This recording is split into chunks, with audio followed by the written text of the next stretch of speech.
Hey, that's what I'm talking about. What is going on, everybody?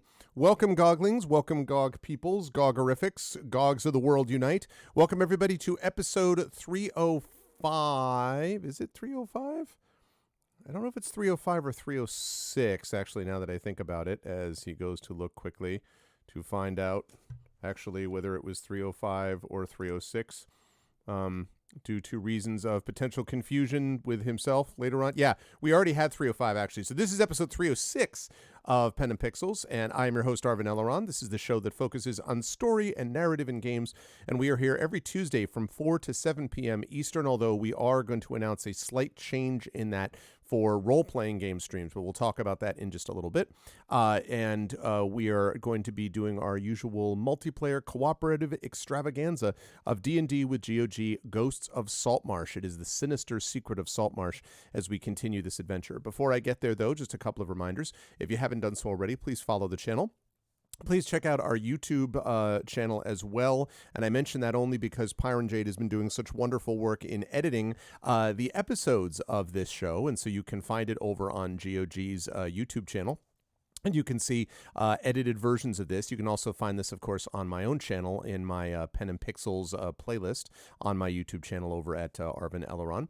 If you haven't done so already, please make sure to subscribe to us here on GOG.com. That is always appreciated. You get awesome custom sub badges and emotes and things like that to use everywhere across Twitch. And please consider clicking through to our individual channels as well, because we have lots of different subsystems and Patreons and things like that. And I do want to make one quick announcement about that, which is this evening at 8:15 p.m. Eastern, so basically about an hour after we wrap this show, I'm going to be back on my channel with one of my favorite events that we do every year on my channel. It is our annual reading of A Christmas Carol, and it is going to be with the amazing Our Vocalist, our voice team, so you will not want to miss that.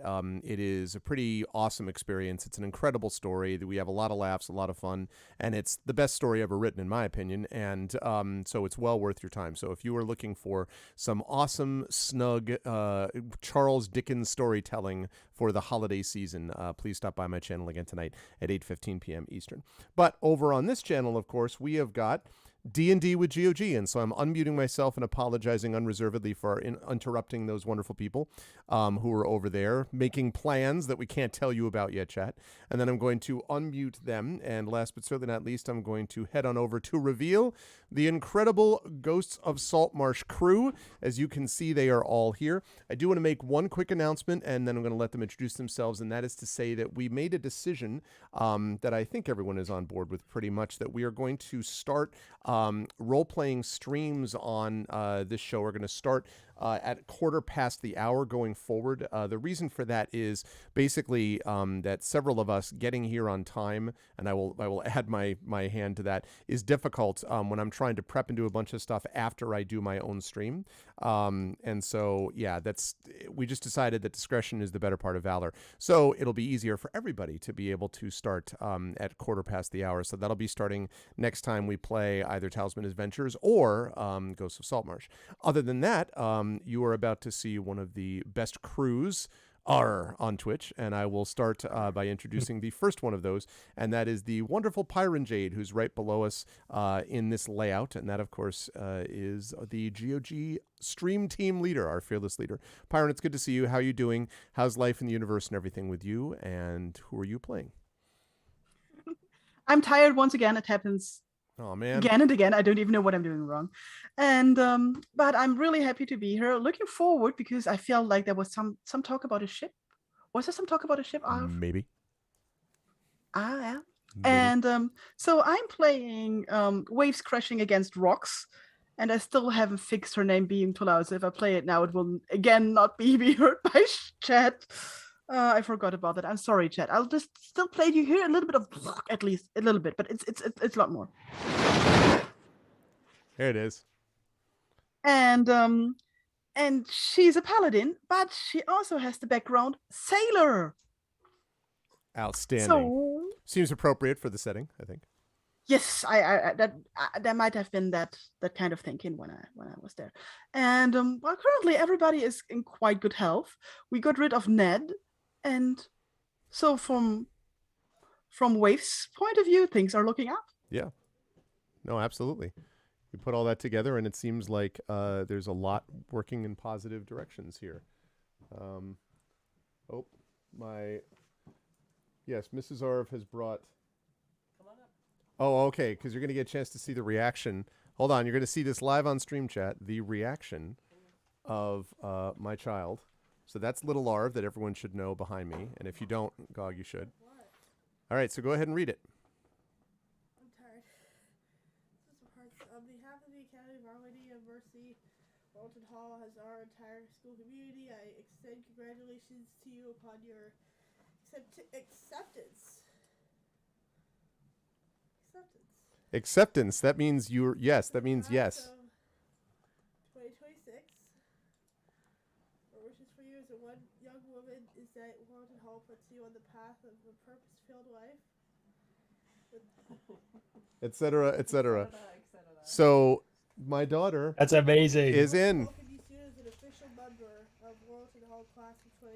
So my daughter is going into high school next year. I already actually told these folks, but I can tell chat that she is now officially gotten into her top choice of high school. So we are super excited about that. As you can see, chat's already reacting to it. So good. That's amazing. Yeah. Congratulations. Congrats. Good job. She's still like, what? She's like just still kind of looking at the letter. And yeah, for those of you, I started streaming. You expected like a 3D hologram or something? I thought it to be like more like, oh no, that's cool. But I thought like a scroll. The Honorable Lord and Hall of that place is cordially invites you to join our... A crier comes to your door. Hear ye, hear ye. A crier comes to your door. An acceptance letter. It's gonna be like all gold paint. Congratulations, sweetheart. More to come. Yeah, so she, for those of you who know, I've been streaming since 2011, and my 10-year anniversary, 2012, my 10-year anniversary is coming next April. And so a lot of people have basically, she's grown up, on stream. She was 4 when I she was 4. So she's 4 years old, and now she's going to be 14 in a month, and preparing to go to high school. So anyway, it's kind of a big moment and a big deal in our house. So we just found out about that today. So thank you for being indulgent. My apologies on interrupting the introductions, but yeah, we're all pretty proud of her. So anyway, so with that lovely news, my apologies to the interrupting thing that happened. I think that was all more or less. You were talking about Ned, and then we were good with Ned, and then we were about to move on to Mike. Did I interrupt you at all with anything else, Pyron, or was that pretty much it?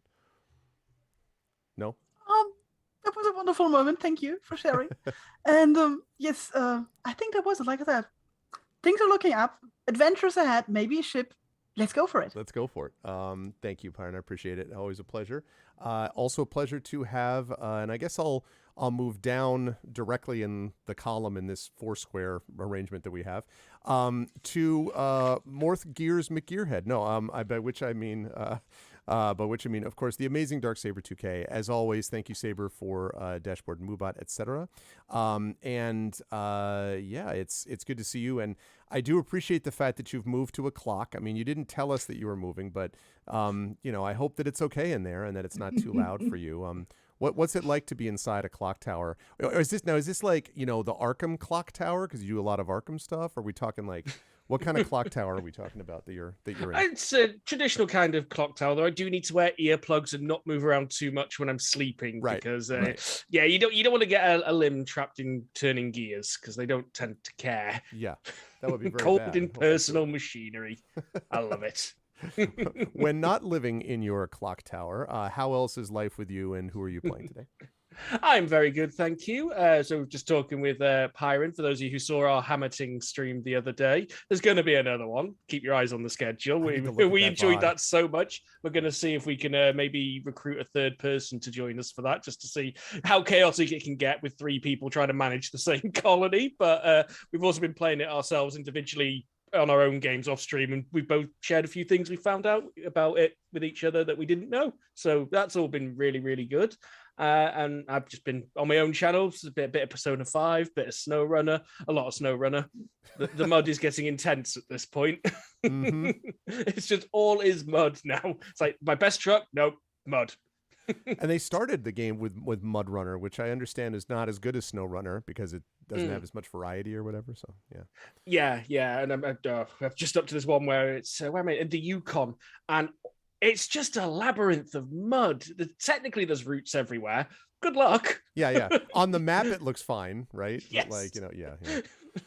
But yeah. But I'll be back tonight as Morthurl Gagonian, dwarven artificer who, to tie in with Waves Crashing Against Rocks sailor background, he has a background as a shipwright and gets the specific feature I'll Patch It, which can help with ship repairs, and is proficient with navigation tools. So I can see some stars aligning with our future here. It seems quite appropriate. Although, first, of course, we'll have to see, I have this image of you all getting to the ship, and it's actually a rowboat, and you're just kind of like, you're just like, the SS... disappointing. Anyway, but it will be our rowboat. Yeah, exactly. No, you will own the rowboat. This is how all these games work, right? You start I'm with a a rowboat. shipwright. I'll work on it. Yeah, it's your goddamn rowboat. And I'm an artificer, so it'll have propellers by the end of this campaign and like a motor. Yeah, no, it'll be by level 20. hovercraft. There'll just be this rowboat that pulls into shore, and there's just robotic crab that just drives underneath it. It just comes out. We have a crossover with Storm King's Thunder. Anyway, it is always a pleasure to have Darksaber with us. Thank you, Saber. Also, always a pleasure as we now jump up to the right diagonal. And apparently Mike is coming to us from a dungeon, from what I can tell. And I'm speaking, of course, about Peripheral Mike. Be careful; those torches seem awfully close to you. So just they are a little bit. This one specifically is quite close. It's a little bit warm. Yeah. But yes, I am coming to you live from a dungeon. I enjoyed our Talisman game so much, I decided to become a dungeon spelunker, and I just got lost. So I'm just a bit lost. Fortunately, very good internet and electricity in dungeons these days, so I'm solid. But tonight I will be bringing back to life, or in one form or another, it's probably a poor choice of words, Silvo Janus Betulus, our half-elven sorcerer with an aberrant mind background, who is trying to find his way and also trying to get to grips with his powers and try not to get killed along the way. Too many times. Yeah, much. I look forward to that. It's going to be good times for Silvo. And last but certainly not least, of course, we have the spectacular and awesome Inanda, who has had some interesting parenting work done over the last half hour, which we're not going to go into details about. I'll just say that, there was a cat involved, and we'll just let the rest of it go to your own imagination. But it is a great pleasure to have Inanda with us. How are you doing, Inanda? Now that you've solved that difficult problem, how are you doing? Also, and can you talk a little bit about the fundraiser that you were just involved with, because it was like hugely successful, and then tell us who you're playing and all that in this campaign. Of course, yes. I'm going to sidestep the story involving my son and the cat. Damn it. I'll save that one for another time. But hello, yes, I'm Amanda. The fundraiser we did was, I am kind of the main event organizer for the other stream team I'm in, as well as the GOG stream team. The other team's called the Nook. We did our winter event last weekend. It was 3 days of raid relayed multiplayer games, all raising money for a charity called F Cancer. And we were also trying to encourage people, as Friendly Kitten was saying, to touch yourself, because we were trying to encourage self-checks, because one of the things F Cancer does is encourage early detection and prevention, as well as support for people and families living with cancer. And we raised just over $21,000 over 3 days. Joke. So yeah, massively proud of that. I also, it culminated in a game show. Anyone from the UK might have heard of Taskmaster. And I was Taskmaster for 7 hours. It was brilliant. I can see Pi's face. I'm going to send you a link to the VOD because it was hilarious. I love Taskmaster. I have never heard of this. All UK Taskmaster that is on YouTube. I watched it all. It's brilliant. All of it. It's really good. I'll put a link to the VOD in our D&D chat. If you want to waste a few hours, it was hilarious. As Taskmaster, I didn't know any of the tasks that were happening, so I was watching it cold on the night. But it was brilliant. I was doing that with King Argaroth, who you will be seeing over here soon, I have no doubt. But yeah, it was a lot of fun. We raised a ton of money, which I'm really pleased about. That's awesome. Congratulations. Great work on that. Who are you playing today, Ananda? Today I am RPing Brian the Bloodthirsty, who is a water genasi fighter. She thinks she's a bit feisty, but her bravado hasn't quite lived up to her reputation so far. She's also a pirate, which hopefully will help when it comes to the ship that we are perhaps going to be visiting.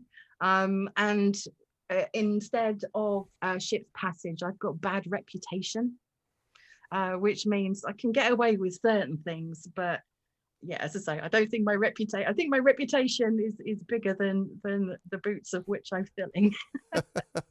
It's building its own story though, as a part of it. It just means maybe you'll have to just be extra bloodthirsty in the second, in the next portion of things. As you like, just more people die, you just look at them and they just burst into flames. That kind of thing. Like absolutely, yeah. Just with a sideways glance. It is a pleasure to have this wonderful crew with me, and let us get into this chat. With a reminder, first of all, did we talk about the level 2 stuff that everybody got? I think already. Okay, so we did that last time. So yeah, let's talk a little bit about what happened in our last session as I slide on over to, no, not that one, and then I slide on over to this to reveal the map that is before you. So you will notice that the crew is currently standing on an island, and the reason for that is not that they have been exiled to Elba to hang out with Napoleon. It is because they have got stuff that they've got to do back here in the town. And actually, I think some music would be in order for this. Let's fire up our ocean voyage. All right, there we go. And give me that music. At some point, maybe. Oh, wait, maybe, okay. How about we just start from the scratch with that? How about that? No, I'm not getting anything from Ocean Voyage. Am I getting anything from anything? Oh, there we go. That's certainly working. Good God. It's a little too much. Okay. So. All right, that's okay. It'll set the mood. So, in our last session, the crew made their way back from what was allegedly supposed to be a haunted house, at least according to the fine residents of Saltmarsh, where they had been sent by the inimitable Scaran Wave Chaser, who is himself the butler of Anders Solmore, who had given them a mission on behalf of his master, Anders Solmore, to find out what was going on in this haunted house. The suspicion is that there was more going on than just, the crazy rantings of a drunkard in town who said that there were screams and yells and shrieks. And indeed, when the party went there, they discovered that there was more going on, specifically a smuggling operation that is going on there, possibly with some slaving going on as well. And this was something, of course, which the party wanted to stop for its own sake, but also because it was, money, and they wanted to figure out ways to be able to make more of it. As we discussed before the stream, we're all money positive here, IRL, so certainly the characters would be money positive as well. As the party went through the haunted house and found out about this smuggling operation, though, they found out that it was more than just a couple of ne'er-do-wells that were involved.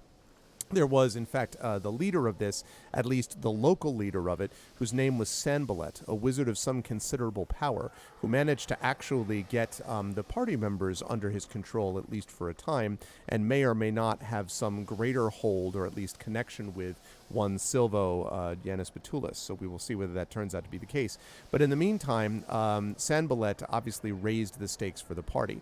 And just as the party was about to leave the house, they heard the groans and cries for help from a certain Ned character, Ned Shakeshaft, I believe his name was. And when the party went up to rescue him, they discovered, ultimately after some careful interrogation work, that Ned had been sent originally to try to lay them low, either to attack them when they weren't looking, to delay them, to send them into the arms of the smugglers, or something else. Instead, of course, the tables were turned. They captured him and brought him back to Saltmarsh, where they ended up presenting him directly to Scaran Wavechaser, who secretly met the crew on an island nearby here, where they could discuss possibilities for what was going to happen next.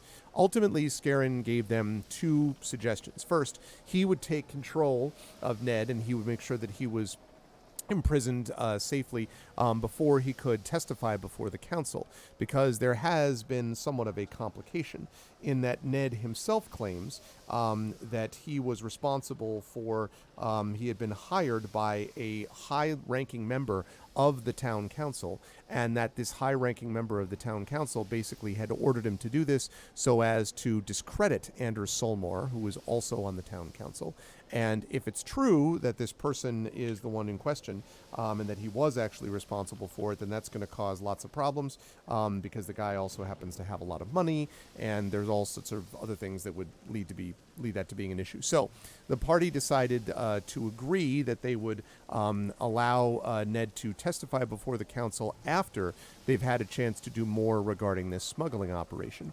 And so they were sent by Anders Solmore to go, at the very end of our last session, to go to a store owned by Winston, who basically knows how to get certain things for people, even if those things are slightly above beyond, next to, parallel, adjacent to the law.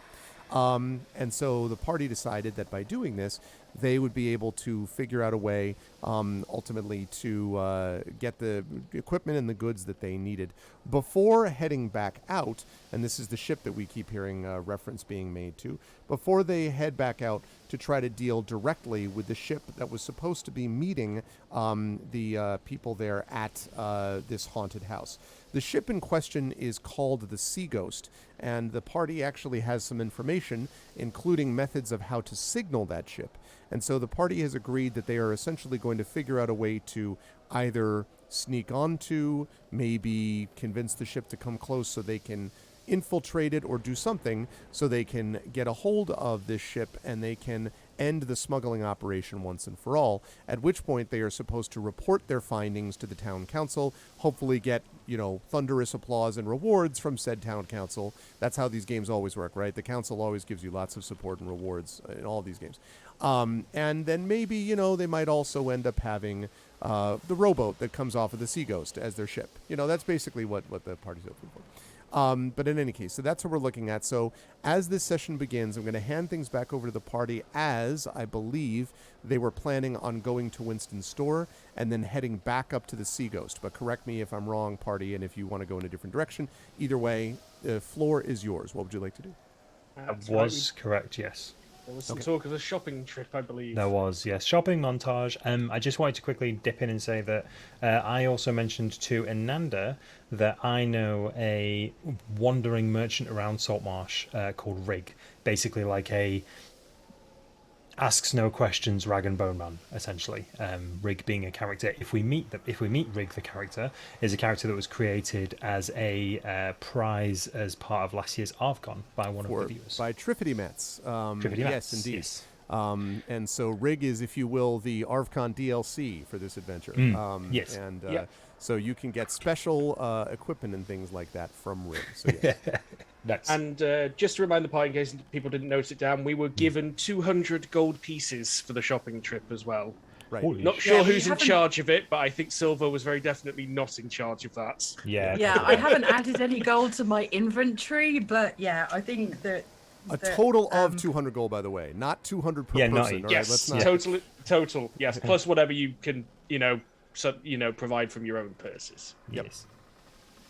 Yep. Boy, I didn't know that now. Talisman Digital Edition is under $2 on GOG right now. You should 100% go get this stuff. I know we have the winter sale going on. If you know someone who has all the DLCs, just buy the base game and join them for multiplayer. Oh, it's so much fun. There's also a DLC pack now on GOG. It's also discounted to I don't know how little, so that you can already get a big chunk of the DLCs for a little. Oh, nice. Awesome. Yeah, we played this last week, so good stuff. So just one quick note to the party, by the way. Since you have this shopping trip, so the place that it was suggested to you was Winston's store. This thing with Rig is also an option for you. Rig is, as was mentioned, a kind of traveling merchant, so you'll need to track down and find Rig, whereas you know where Winston's store is. But Rig may have things that Winston does not have, so it's up to you. Also, may have information that Ananda was looking for, because Rig kind of has a lot of local knowledge in regards to maybe any Genasi that have passed through in the last number of years. Right. Yeah, I'd made a note of that before as well. I'd written him down as Crag rather than Rig. I was obviously wrong. Fair. I misheard it. Yeah, Rig, RIGG. And also, this, you don't have, Rig is not, from what you understand, likely to go anywhere anytime soon. Yeah. So, you don't have to do that thing right now, but I'm just letting you know that that's an option available. So, what's the party thinking? Where does it want to go? Okay, I think I might have written that down wrong anyway. I have written down Crag, but I think that was from some information that we got from the Gravedigger. That was the Gravedigger. Yeah. Oh, yes. No, I'm sorry. That's right. Yeah, the Gravedigger told you about Crag. Yes, that's a different person than Rig. Yes. Okay, sorry. no, the Gravedigger's fine. Because I'd written down that we can work for him for 1 week and gain one piece of information, but I think that's for later on. I don't think we've got a week to spare right now. Yeah, and while I was editing the video for YouTube, I figured out that Craig let us go with "Make sure you'll come back." He's the Gravedigger. So you'd rather not come back? Soon. Is that what you're saying? Yeah. I mean, exactly. Eventually. What? Yeah, exactly. What do you mean? And then he just smiles and goes back into the shadow. He just vanishes. Okay. Are we going to? I'm talking to the party as a whole. Are we going to divide up this 200 gold, or is this party amount? Silver just has his hand out. All right then. Should we divide it up 50 each? Sounds very fair. Myself a bit of a better back against the wall weapon after what happened. Excellent. That is. So I'm just trying to get to the item pages in the handbook right now. There we go. I've got a fair chunk of gold because we looted some as well from the Yes, this is true. Yeah, I mean the contents of your purses are your own unless you volunteer that information, of course. Yeah. So. No, you saw me take it. You saw me take it. Yeah, but we don't keep count. So. All right. Okay. We saw in one of our last campaigns, we saw Celsius take a lot of shiny rocks. We never really kept them count. You also didn't see me take a lot of shiny rocks. That's very true. Well, Silver just looks down at his slightly battered leather coat and sort of blood-stained t-shirt. It's like, well, I could sure do with something that helps me not die as quickly. I'm with you on that. My armor is, let's face it, not as effective as I would like it to be. But first, I propose a drink. How about that? I think a drink and a plan. That sounds. Hey, And I, let's get organized here and not go running around half-assed attacked by weasels like last time. Silver just rubs his shoulder a bit. And I think I probably need to explain a couple of things to you guys. Yeah, I think that there were a few things that came to light in the mansion that I think we would all like a few answers. Silver's looking about, directly at Waves. before With the we hope that carry Waves on. doesn't draw a sword. And I'm kind of eyeing up Waves and Silvo, ready to jump in the middle if they start arguing. Morpheus at the moment, he's pulled out a piece of paper and he's like just writing stuff down, like trying to work stuff out. Like, there you go, you need a bit of this, a bit of that. Oh, get some of that good timber. Oh, lovely. So I think season. I think somewhere where we can grab a drink and have a good conversation would be a good idea. I'm looking at Morthwell. Is there anywhere we can go for a quiet drink where we might not get spotted by people that might be in cahoots with, I forget the council dude's name, the one that... Rimewater? Yes, I think it's Gellin Primewater? Primewater. Is what we're looking at, who is very rich. Yeah, I think maybe we need to go somewhere where we're not going to be recognised by any potential spies.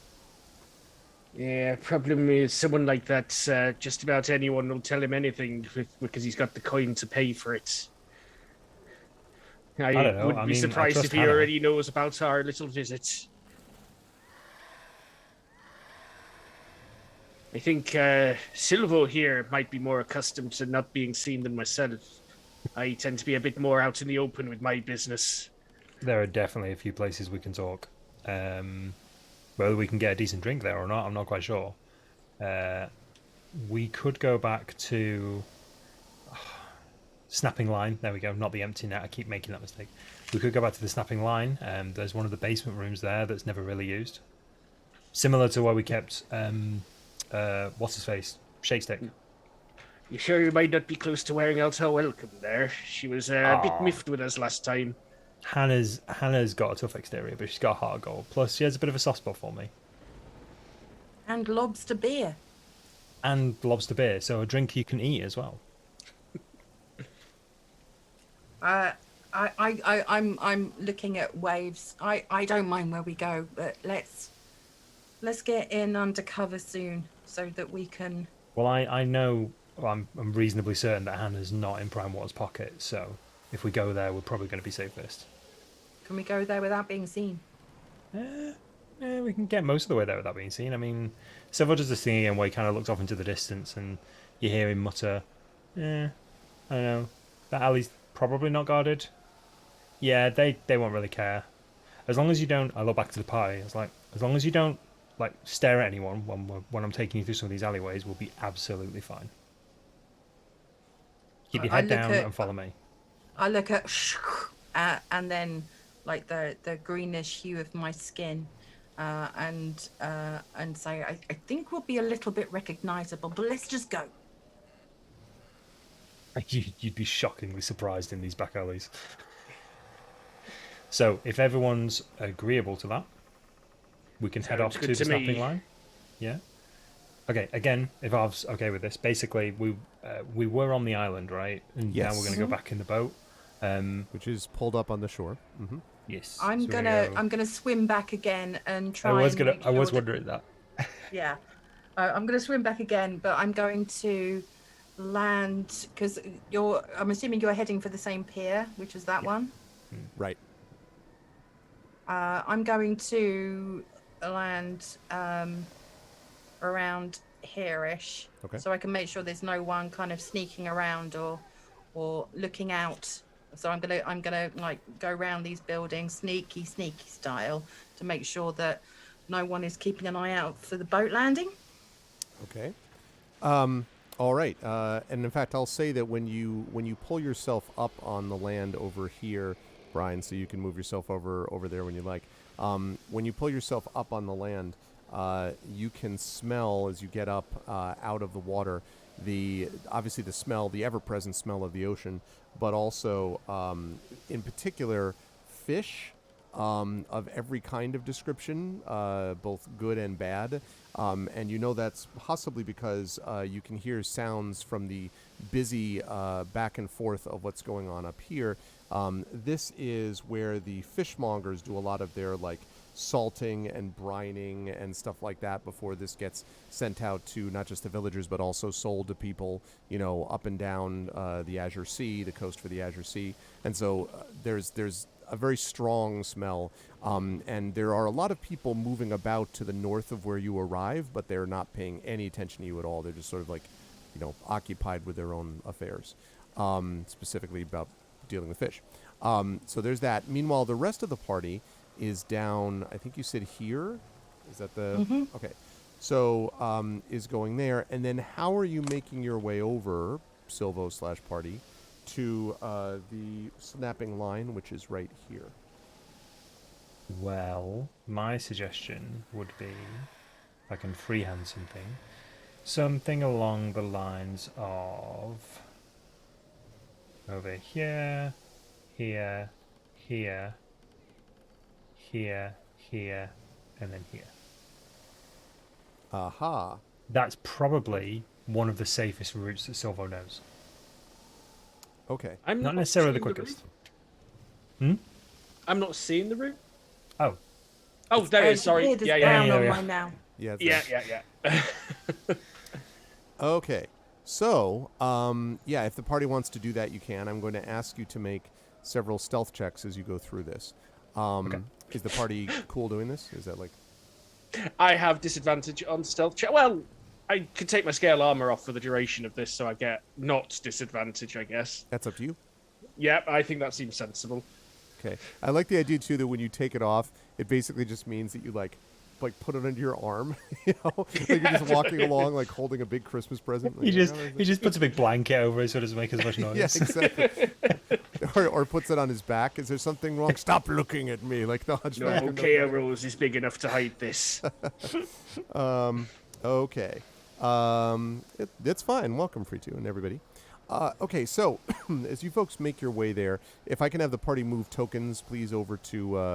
I will remove Ned Shakeshaft from the. Yeah.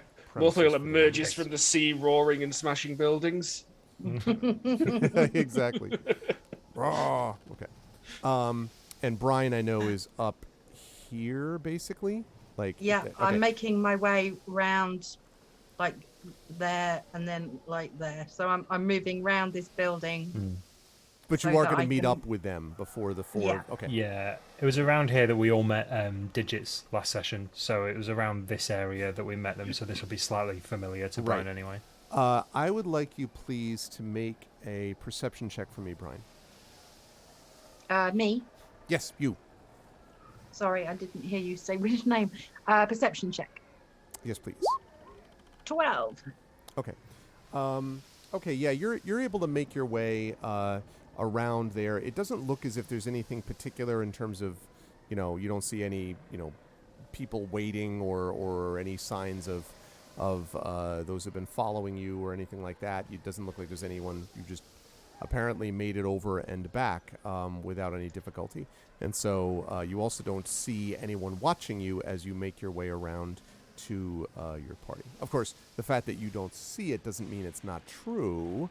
Who knows? But from what you can tell, it seems as if you have not been seen. Okay, I'm going to make my way round to the others then and say, I didn't see anyone. There's a fish market up there, but there's no one paying any attention. I did wonder what that spell was. It's pretty strong. It's not me, I promise. Hey, no judgment, but By the way, party, I think the party may be interested in this point. And in fact, I'm going to zoom in to allow chat to see it too. So there's this lovely spot right over here next to where Silvo is currently staying. It's a very large place, and it's got a gray roof and gray, what looks like some kind of marbled stone which is extremely unusual for Saltmarsh because means they have to import it from way inland or oversea, and either one of those is very expensive. And as you're all there, you are sort of talking to each other on that pier. You hear, all right, then move what needs to be done over on that side.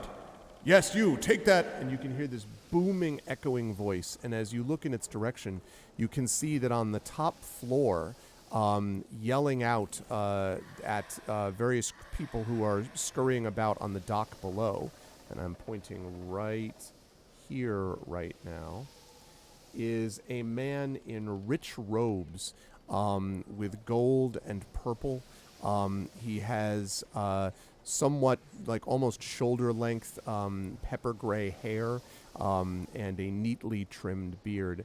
And both Silvo and Morthwill would know that this is none other than Gellin Primewater himself, who is barking out orders. This is the Primewater mansion that you all happen to have chosen to land fairly near. So it's none other than one Mr. Gellin Primewater barking orders at his crew. I would recommend extreme caution and stealth and moving in the other way. They might be able to manage one of those. Can we tell if he's seen us? No, it doesn't look like he's paying any attention to you. It looks like he's paying attention to his, ship or whatever as they're bringing in various supplies or goods or whatever it might be. Silver just makes sure his hood is fully up. And his face mask is fully covering his face. Okay. This is probably Brian and Wave's first sight of him, though. So this is the first time you've had a chance to see this guy. And he looks... Who is that? That's Primewater. Oh, damn, what's he doing down here? No, that's his place. That's his place. That's his place. This was poor choice by us, but that was his place. Okay, yeah, I think you're right. Maybe we need to move away, but I'm curious as to what he's shouting about, what he's moving. I don't know, he's probably just barking orders at some dockhands. To the right there, to the right. No, the other side. Okay, Well, we can find a quiet spot and keep an eye on him if you want. I think we've got things to discuss, but... Yeah. Yeah. Is there anyone outside there? Can we see anyone outside? Oh, yeah, there are many people down at the docks. Right, like that particular dock, that particular pier. There's a ship bobbing alongside it, and you can see workers are unloading stuff from the ship and bringing them up to and stacking them next to the house, and there are more workers by the house that are, looks like one of them might be cataloging it. Maybe you can see what looks like they're writing maybe with a quill and paper and parchment, something on that list, and then there are others who are sort of stacking it. Not clear if it's going into the house or just next to it to be categorized. But again, it should be said, Primewater did make his money and most of his money on these shipping concerns, and so that's how he became probably the wealthiest person in Saltmarsh. Okay. Waves takes a closer look at the whole house, at the big house, and says, Impressive.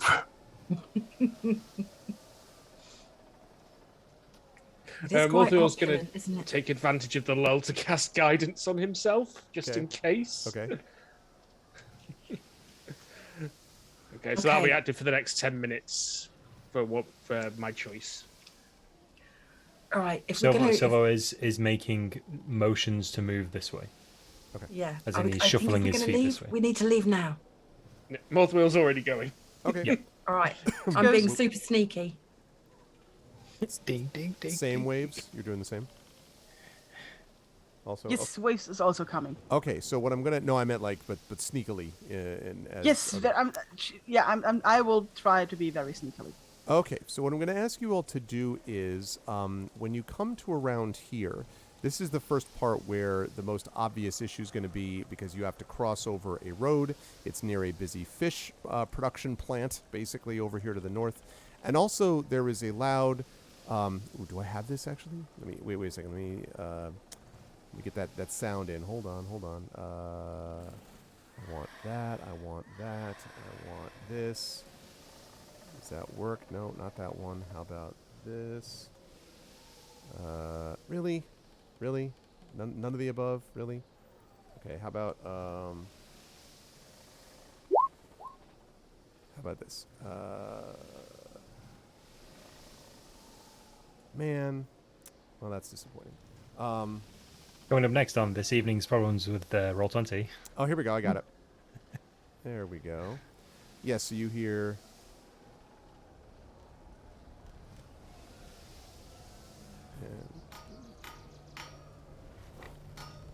You hear what sounds like when you get over to the side, right here, you can hear a hammering sound. And when you look over, you can see that right here, there are several smiths standing outside of this house and are hammering away on an anvil. And the thing that's unusual for those of you who haven't been here, is that this is clearly a blacksmith, but the sign out front of the blacksmith says the Dwarven Anvil. And Morthwill, you know, looking at it, that obviously it's actually Dwarven tools, but these are humans who are using them. In fact, there's not a single dwarf to be seen doing any of this stuff. And that's unusual. And Morthwill, you happen to know that there has been some question. You remember that there's been some tension with people in town about people who came and didn't come. There's been some question about how exactly humans came into possession of such fine dwarven work. So, in any case, the more immediate problem is they're outside, and you know you're going to head that direction. So, you've got stealth that you've got to make as you cross over the road there. Okay. So we're passing, Morthwill sort of spits on the ground. He's like, "Pah! They don't want us here, but they're quick enough to stick Dwarven Maid on everything they make." Okay. We're doing stealth? Yep. Okay. All right. Hang on. And 1d. Well, yeah, rolled a as well as expected. Double crit fail. So I got Baldur's Gate 3'd. So yeah, that's funny. So okay, no, so won't even. In that case, I will not apply my guidance, and I will hang on to it still. Like because never. So you get over the road actually okay, and Ananda, you're very carefully creeping along. Everything's fine, but behind you, you hear Silvo kind of like sort of going along, and then kind of like kicking something which like bangs into the anvil and makes this loud banging sound at the same time that Morthwill's like, "Puh!" And you look around to see Morthwill spitting rather loudly, perhaps more loudly than Morthwill intended, and then Waves sort of looking up before bumping, and everyone sort of looking. And so the blacksmith that has been working up there stops, and it is a woman who is up front, an elderly, dark-skinned woman, and someone next to her, also a dark-skinned man next to her, younger, possibly her son maybe, sees you and stops hammering away, although her son continues. And she says, as she sees all of you, and she says, I see you've come by for a change, Morthwill. It's a pleasure to see you here, though I didn't think you put much stock in our work. There's a little bit of tension in her voice. Morthwill, I don't know if you can tell me if you've had run-ins with her before, but she definitely has gotten, I would say it's fair to say that you've not hidden your feelings about this too much before, but tell me if I'm wrong. And not like open enmity, right, yeah, more like it. Morthwill sees it as professional rivalry more than anything, but clearly they are not dwarves, and they are not as good as dwarves when it comes to doing what we do. Exactly. And he likes to make sure people are well aware of that. And I think she picked up on that. So she's sort of looking at you with her arms folded. Despite the fact that she is, as I said, of elder years, her arms are fairly strongly muscled, and she looks as if she is someone who has given quite a bit to this craft. And she's just sort of staring at the four of you. Can we tell what she's making? It looks like she's working on some kind of shield, if you had to guess, or a buckler, possibly. But it looks fairly elaborate. It might be like a ceremonial thing. Do I know who this person is? Yes, I would say that you've seen this person around. Both of you do. This woman is named Mafera. She's the one who runs this place. But it's unclear. I mean, she's been here for a while. And she does a lot of stuff around the village, like makes hooks and nails and harpoons and knives and fishing weights, which makes this shield odd. Because normally what she does is she forges, things you need for a ship-based village, right? For a seashore village, not necessarily equipment like this. Also very fancy looking, this shield. What did I kick? You kicked a stone right off of the anvil. Okay. So, rather large one. Okay, if it was a rather large one, I'm going to, kind of do that whole, hopping and holding my foot and just be like, twisted lines and frayed ends, Farah. I'm just trying to cut through. You gotta clean this garden more often. And she kind of looks, oh, really? Perhaps I need to make sure that more vagabonds like you don't make your way through. What are you doing here skulking about? I'm going to kind of intercede before Silvo replies and say, that's absolutely beautiful craftsmanship. Is it for sale? And she looks down at it, and then her kind of eyes flicker back to you, and she says, I'm afraid not. It's a special commission. But most of what I do is, well, more mundane, you might say. This is sort of a one-off. But if you're in the market for nails or pins or screws or hooks or hoops, well, I'm happy to take it. Although, as you can see, we've got our work lined up for us. And she points over to this very long sheet, Brian, which is nailed to the side of the outside of the building, which looks basically like a backlog list. With just looks like orders. A what, sorry? A backlog list, like just orders all the way down, like just tons and tons of orders that are in the queue, I guess, for them to complete. Do I recognize any names or items? It's significantly longer than Morthoil's list, hence his grumpiness. It is longer than Morthwill's list, indeed. Part of the reason is because Morthwill, that Malfera, this place is called the Dwarven Anvil, and the Dwarven Anvil has been undercutting prices here for at least 6 months, and has been selling stuff for a lower cost. And frankly, you think that it's also for crappier quality, but that's, Brian, you can only see that it's a long list with a lot of names. You'd need to walk up to it to see it.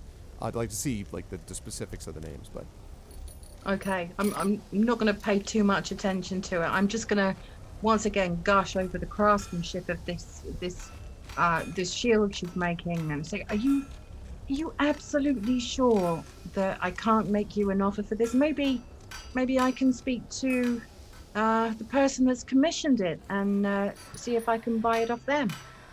And she says, I appreciate the kind words, but the commission is private, and my customers don't want to have their names suddenly revealed.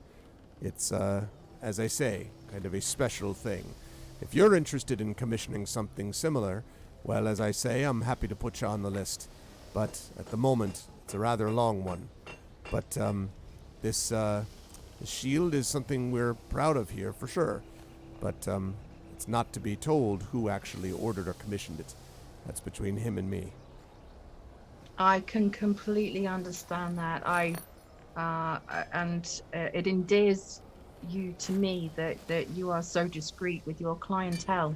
It's a very good trait to have. It's beautiful. I'll tell you what. I'm a little bit hungry, so we're going to go and get some food, and I might well be back to put my name on that list of yours. With the decoration she's putting on this shield, is there anything distinctive? Any crests or any distinctive marks that could be attributed to who it might be for? Make a history check for me, please. I shall do just that. 1 second. Well, I've got no idea. They are pretty decorations, though. Have we made clear how pretty those decorations are? Are they letting Morthwill near the anvil, or are they sort of respectfully blocking him access? Well, she's standing in front of the anvil right now with her arms folded.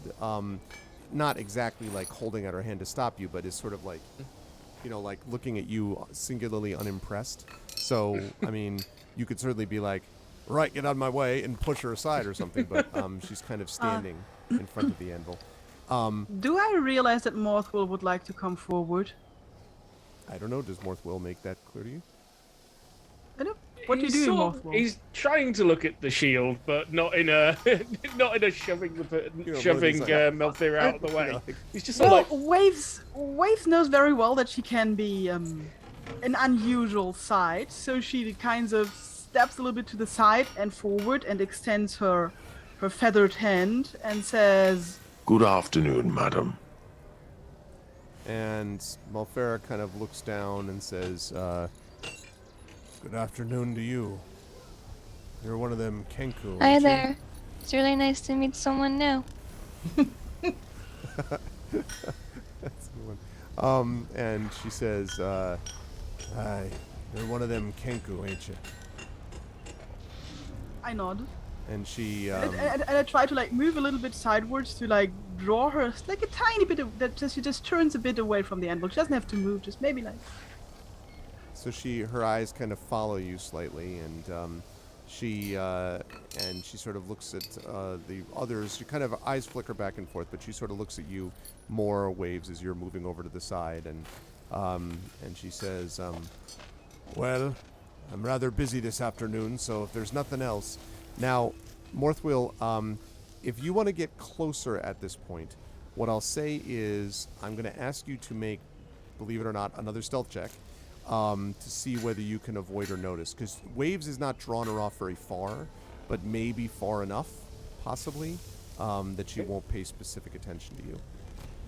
Right, so let me cue this up so it doesn't roll the disadvantage this time.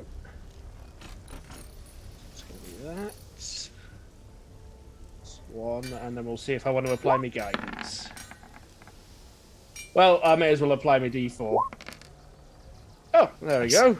13. Okay, so I would say that you're able to get close enough in that you can probably look at, like, one thing quickly before she notices you. Like, it wasn't a spectacular stealth check, but... So, do you want to look at... Are you looking at the shield, the list? Like, what are you looking for? The shield is the focus, because, as has been noted, it is outside of their usual fare, as I know them. We're usually competing over the quality of nails, not the quality of shields. That's right.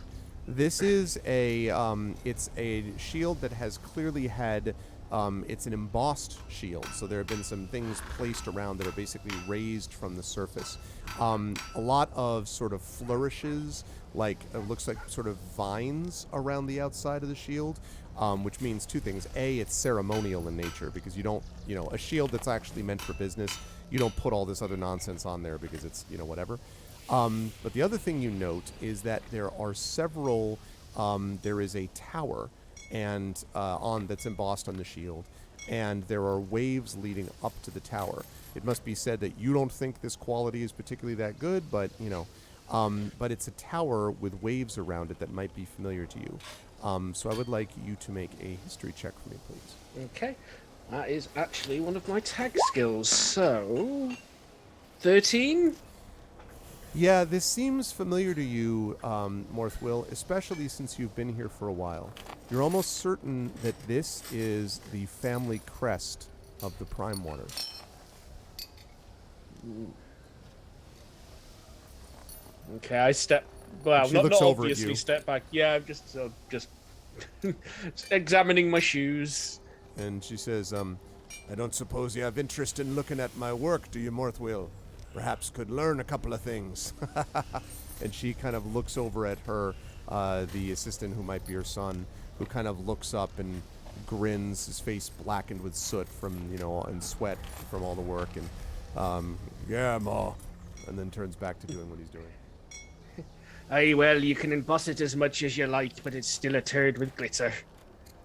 And she kind of grins and says, I don't think the taste of lemon is very good for you, Morthwell. Why don't you take your jealousy somewhere else? Perhaps you might be able to get someone down by the docks to throw you a dead fish for one of the things that you call a nail. And she laughs, and the The son's like, oh. Maybe he doesn't even totally get it, and goes back to hammering away. Is anyone near this list of jobs at this point while this conversation's happening? If you make a stealth check, you might be able to sneak in while they're paying attention to the shield and the anvil. I'll give it a go. It's gonna have to be a pretty good one, though. Yeah, I'll still give it a go. Can I give it a go Wait, as well? I mean, that's pretty good. That is pretty good. Well, Brian, I was assuming that one of the people that she was looking at was you. Yeah, you that's and fair. Rose. That's absolutely fair. So if you want to be like, huh, you know, like, and then like sneak out of the way, like the classic Oh, Skyrim, walk sorry. around behind them and then immediately. No, I will continue to draw attention. So, Silvo, you're able to make your way up to the list. And what you see is indeed there's just a whole host of things from various family names. Like some of them you recognize, some of them you don't. And they're things like, item 3, nails, item 4, hoops, item 2, stakes, item 6, like all these like orders, right? The thing you do not see anywhere on this list, though, is a shield or anything relating to it. It's not on this list. But it's got to be like 10 days out, at least, in terms of actual work.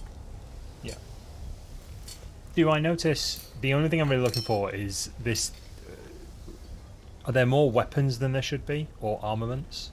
No. Or is it just all, other than stakes, there nails? are a couple of knives and harpoons and fishing Yeah, nets. that's standard but stuff. that's sort of standard stuff. Yeah, you do not see other stuff, though. Okay, cool. Yeah. Cool. Well, I move myself away, still kind of wiggling my toes a little bit. Okay. Okay. I pull slightly at Mothwill's sleeve and look over to the smith and say, Okay, see you later. Bye-bye. Okay. And are the rest of you going along? Yes. I'm gonna as like a parting gesture, I'm gonna say beautiful work. I will definitely be back to see if your list gets a bit shorter because, damn, it's so pretty. And I like almost go to touch it, but don't want to get fingerprints on it. So I so beautiful. Thanks for showing us your work. And she then kind of nods slowly. And as you all make your way away, if you glance over your shoulder, you can see that her eyes sort of like follow you as you're moving all the way down this area. So just before we move out of earshot, they can just hear Mortha will say to Brian very loudly, "Mark my words, you buy cheap, you'll buy buying twice." And It's so beautiful. And you hear behind you again the sardonic laugh of Mafera as you walk away. As soon as we get out of earshot, I'm going to turn to Morthwood and go, I didn't mean it, right? You know that I think that your work is much, much better. And I stroke the rune on my my scimitar, which Morthwill made for me last session. I just turned to Brian and I'm just like, you're such a creep. You're going to do very well in Saltmarsh. Vagabond. I don't know what you're talking about. I'm an independent contractor. That's where the symbol of Prime Water on that shield.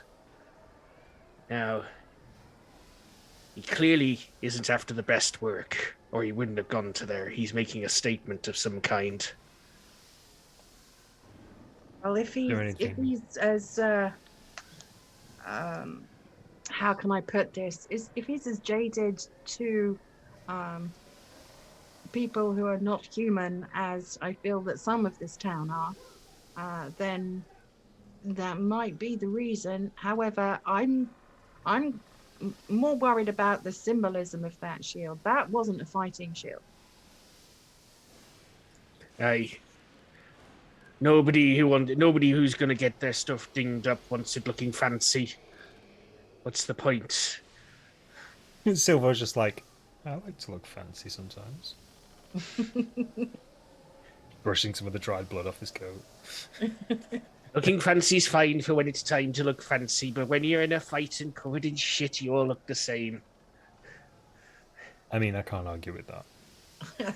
Yeah, I mean, Brian's bloody clothes will attest as well.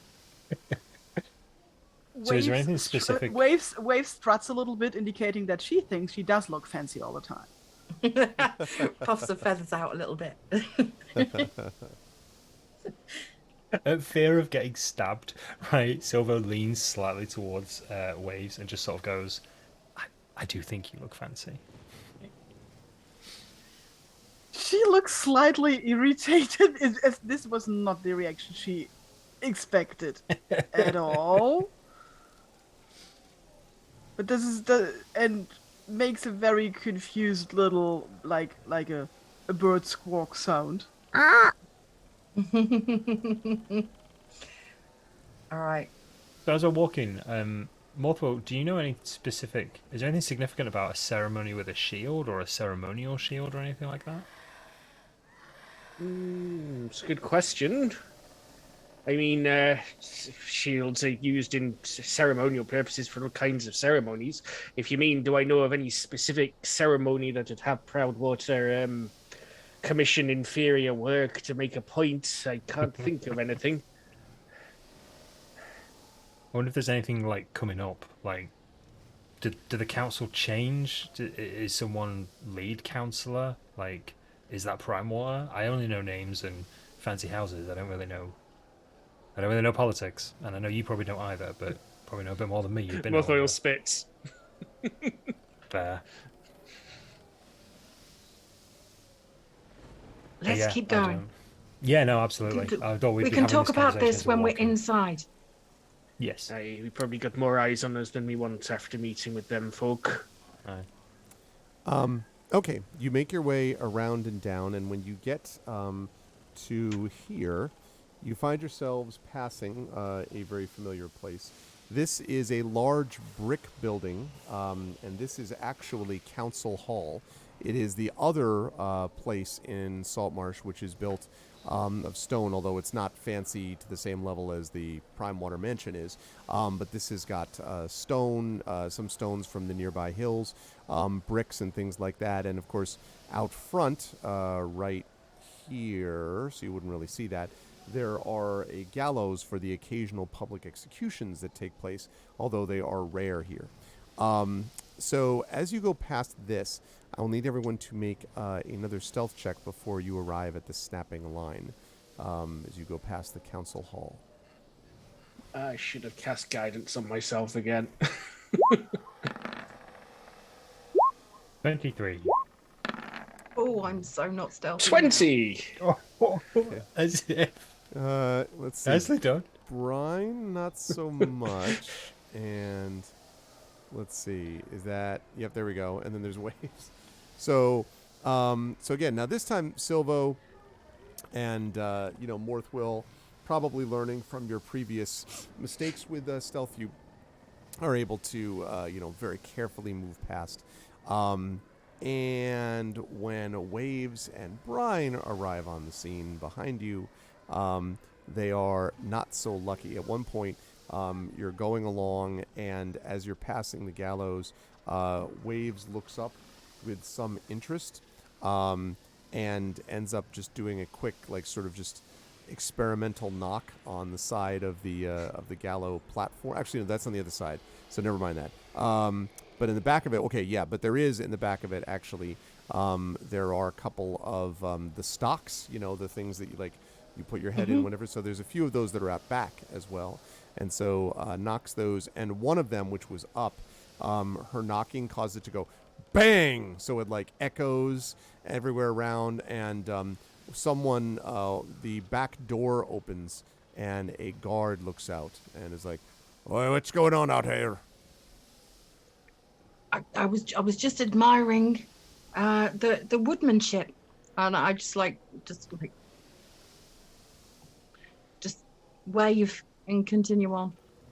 You take it easy out there. And he Thank you.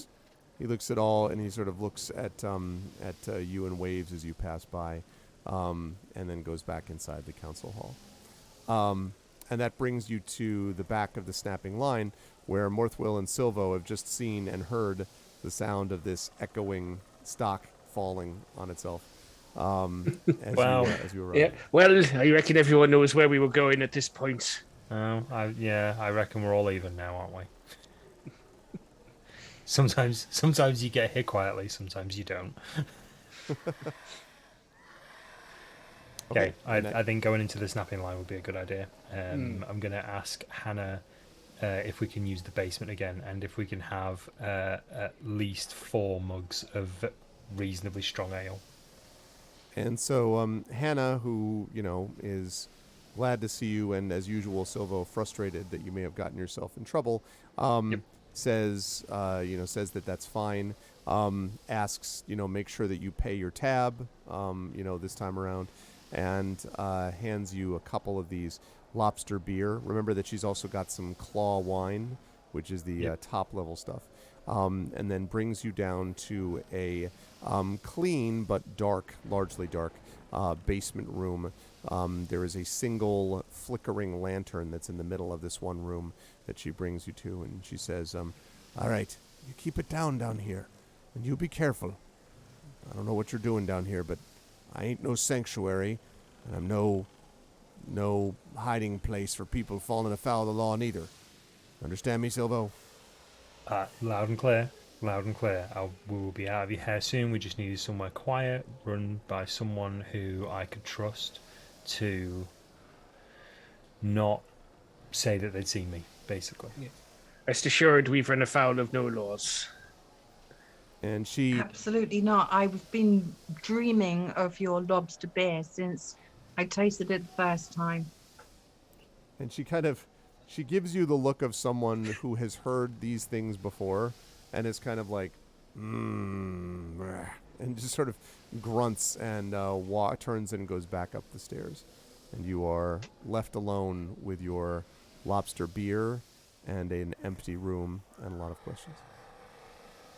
Silvo just sits down in one of... I presume there are chairs. Yeah, there are 4 chairs, yes. Yeah, there's also a bed, by which we mean a straw mat on the floor, which looks like it used to be a pile of straw at some point in the undetermined past. It's just had crates sat on it for a while. Yeah, exactly.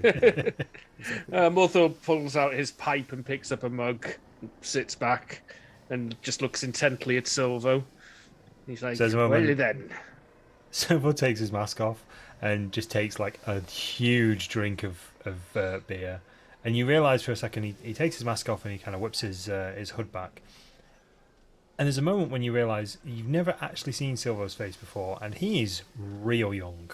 Like, he looks very, very young. Like, if he were a human, he would be early teens. So yeah, you didn't quite realise, like, the mannerisms. He's got the mannerisms of someone who acts a lot older than he is. He talks a big game, that sort of thing. But he basically, to the rest of you, he's a pup. Quite literally, to one wheel. So he finishes his drink and says, okay, what do you want to know?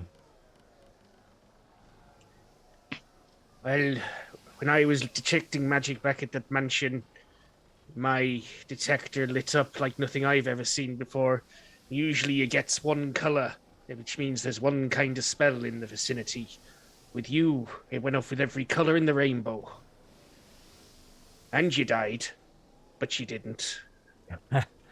Yeah. So I don't know what that's all about. We'll talk about the magic in a second. And there's like a hint. There's like a very slight saltiness to his voice when he says the words magic. With the alchemist, that's only ever happened once before. I don't know why it happens. All I know is I sustain a big injury. I kind of see some weird shapes and colours, and then I'm back, and I don't have a great memory of what happens in the middle of it. Last time it happened, to save you some of the details, I got into a bit of a scuffle with someone on one of the cliff tops. Someone tried to mug me. I got pushed off the cliff. I blacked out, and next thing I know, Crag is literally digging me a grave in the graveyard. So that's how I know Crag. I kind of woke up with him digging me a hole, and needless to say, we were both pretty surprised. Morthil chuckles at that. I bet you did at that. He ain't used to that kind of thing. No, absolutely not. Silver kind of takes his coat off for again the first time, and you realize he's wearing like a thin vest underneath, and he is real thin, like rail stick thin. But you see his arm, and you see the tattoo down his arm of all these like swirling tribal patterns. At least they look like tribal patterns. You can have a closer look if you need to. Takes another drink of his beer. Says, "So when I first came here, I grew up in Seaton, which isn't that far away. And something happened in Seaton, and I had to come here. And I had some trouble adjusting, shall we say. So I was down on my luck. I didn't have any money, didn't know anybody. So I did what any self-respecting person would do. I slept on the streets and I stole. That's how I survived. But I would have dreams or visions or sometimes horrible nightmares. And to stop that, I would," and he lifts up his tankard again, "drink quite a lot. So there would be, I'm sure we've all been in a similar situation. We've had days or weekends or weeks where you can't quite remember what's happened. And good news is, I didn't have any weird lights and colors visions, and nothing magical happened. But I basically woke up one day. I'd lost a few days, and I'd gotten this." And he sort of turns his arm around, and you can see this. It's like swirling tattoo. It's not actually moving. It's just like a tribal pattern on his arm. Honestly, didn't even know I had the gold for it. I think I may have won it in a card game in the empty net, or I've stolen something and sold it. But I mean, it looks pretty cool, but it itches real bad sometimes. And I do know that it kind of burns when I come back if I get injured. So I don't know if that has something to do with it. But it's no secret, I'm magic, but I don't know why, and I don't know how. I never really understood why this has happened to me. I don't know what this is, what magic really is. No one's taught me. All I was really told was, I don't want to go into too many details right now, but I was just basically told magic's not natural. So, for want of a better term, I kept it secret. That has a tendency of not working out too well, as you may have seen when that weasel bit me. And sometimes I can control it enough, and sometimes I can't. And Silver gets his water bottle out, one of his water skins. He takes the lid off. He's like, holds it up. Like, 2 days ago, I could do exactly the same thing as Brian could do with water. Now, he just tips the water out a little bit, and he holds his hand over the flowing water, and nothing happens. It's like nothing. And I don't know why. It just happens every now and then. Something will come, something will go, but I don't know why. There's different magic inside me. I don't know what to do with it. I don't know how it came here. I don't know what it is. And you see him just finish the rest of his drink, kind of put his cup on the table and sort of go, all I know is I need this to be fixed, one way or another. Is that where your telepathy comes from? Oh, yeah. I was kind of hoping we'd forget about that. So that happened, I'd say, about 6 months before I moved here. Maybe a little bit longer.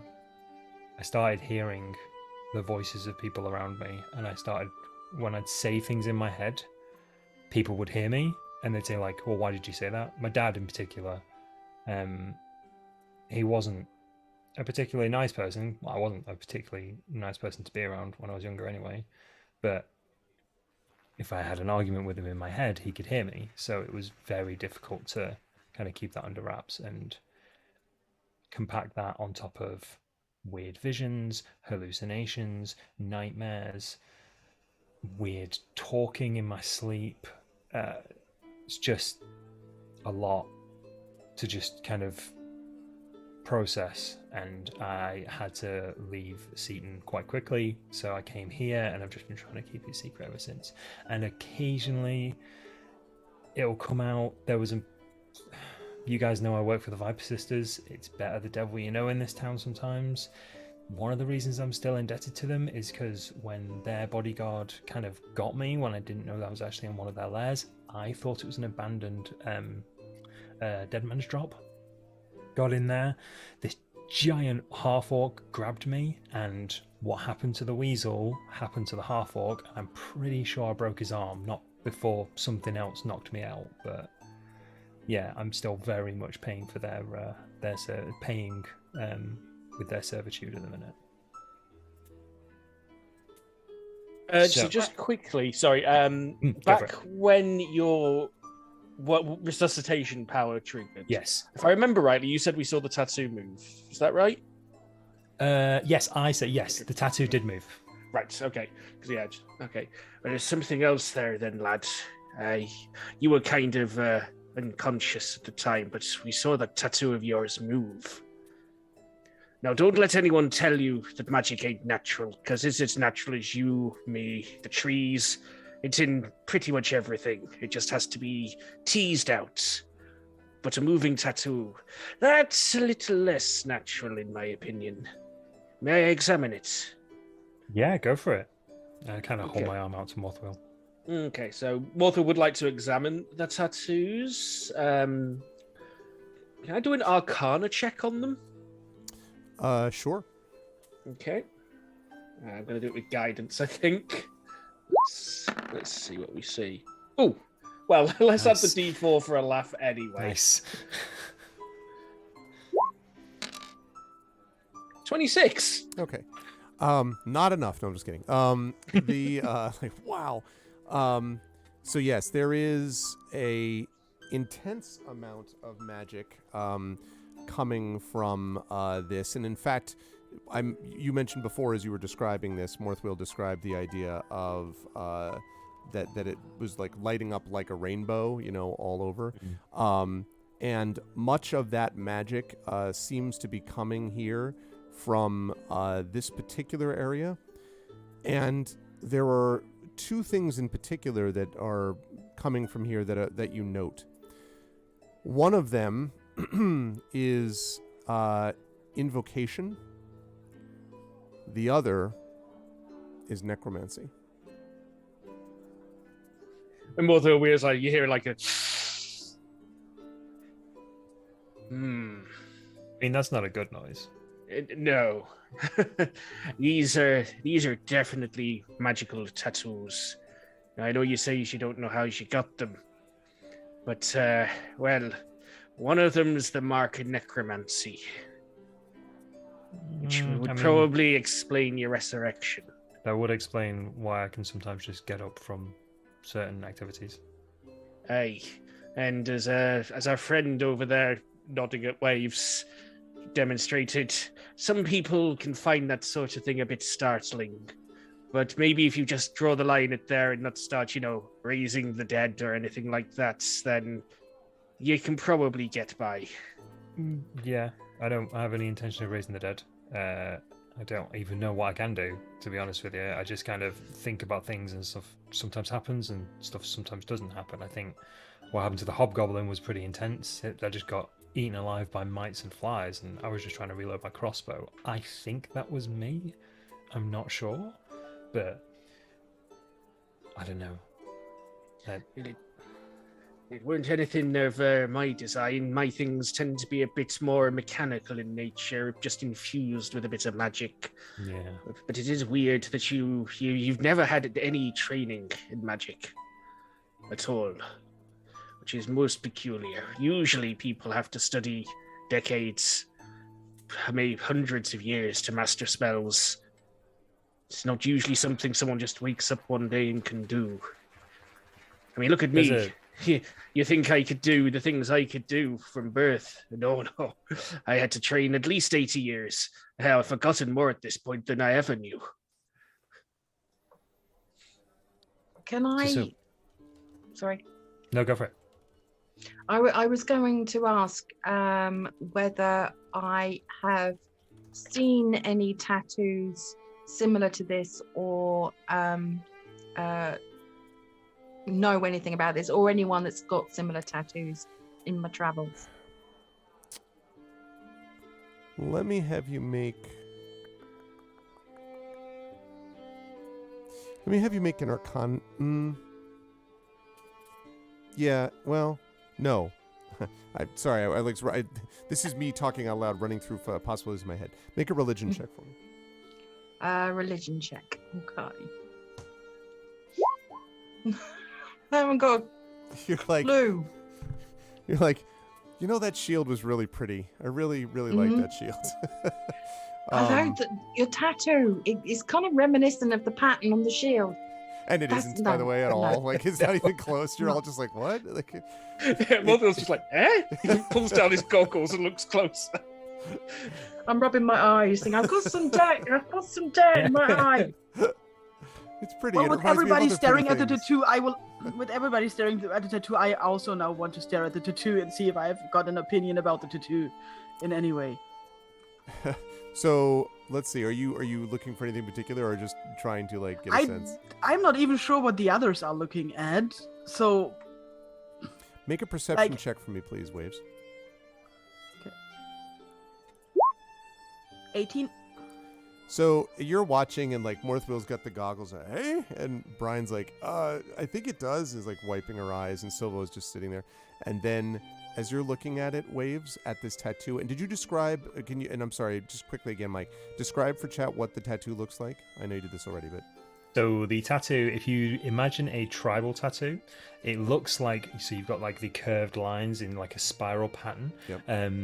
It looks a bit like that. On closer inspection, though, the curves of some of the lines seem to look like tentacles. They have little suckers on them, basically. So, as you're looking at this, Waves, at one point, you swear you see one of the tentacles move.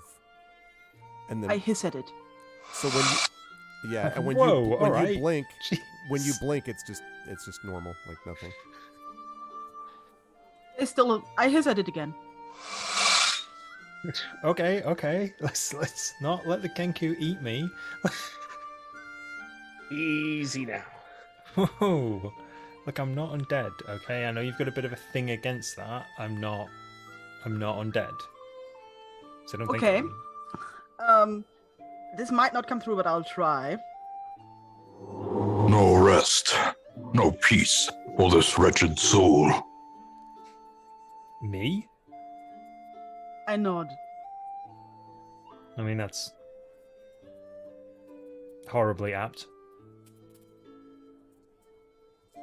It's one of the reasons I try not to sleep as much as others, because whenever I do, that's probably not important right now. You should I probably pat Silver on the eat. shoulder. I mean, you look like a reanimated skeleton as is. Combine that with the necromancy, and people will start to wonder if they get to know you better. You know, there was something that Crag said that still sticks in my mind. He did say that I looked like I'd been in the ocean a while when I washed up. Like bits of me had come away. I never thought much of it until you mentioned necromancy. But I don't know what that might mean. Like I'd been in the ocean a while, like I'd been really battered, like bits of me had basically come off, like lumps of skin were removed. But when I woke up, I was fine. I don't know if I heal. I don't know. I wish I did. That's why I'm here. That's why I moved here. I came here to find a wizard to fix me, and the only wizard I've met right now is this weird, creepy Sandballet character. We can probably find you better help than him, I think. Never settle for second best. You could speak to Sandballet. Did he tell you what he wanted with you? No, but my impression was he wanted with me what people like the Viper Sisters want with me. I'm a tool. I'm a weapon. I'm useful. I'm sneaky. You know. Maybe he saw what we've just seen in you. Yeah, maybe. I look over at Morthwheel again. But like, why would you stick with me knowing this? Because I don't We're a abandon crew. people. We're a crew. We stick together. I couldn't walk away now. Not after the mansion. There's a very far off look in Silvo's eye at the minute.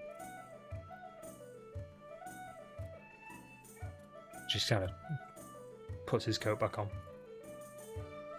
I don't know about you guys. I could definitely do another drink. Aye, another round. It sounds good to me. Crew, eh? I look at Silvo and repeat something I've already said last time. Freedom is the right of all sentient beings. Silvo just smiles. I think I'm starting to see where you're coming from. Right, Silvo's going to go upstairs and get some more beers for people. Okay. So you go upstairs to get more beers. I would like you to make a perception check when you go upstairs there, Silvo. Perception. Nope. Tunnel vision. Must go to Absolutely. and get this thing. Must get beer. Yep. You barely see anything around you. Just like everything else faded out, and you're just focused on the. So you go over and you get the drinks that you need, and then you turn around and come back. Hold on a second. This is just to for the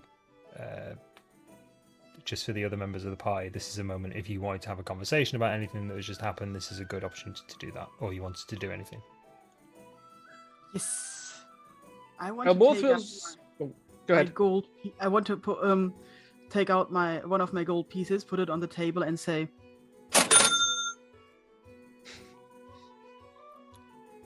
and put it back in my purse and make a motion like on towards all my stuff, in the hope that people understand I want to go shopping. Yeah, I'm gonna turn to Waves and say, yeah, I could really do with some more armor, and maybe another way of healing just in case we get smacked around again. I nod empathetically, and then I point towards Morthwell's backpack or whatever you have, and make a motion like of a book. Yeah, and Morthal's actually not paid any attention to this. He's like scribbling away notes on his parchment at the moment. Okay, no problem. I'm gonna get his attention. Morthal doesn't react. Ow! Okay, I like thump the table before him with my hand.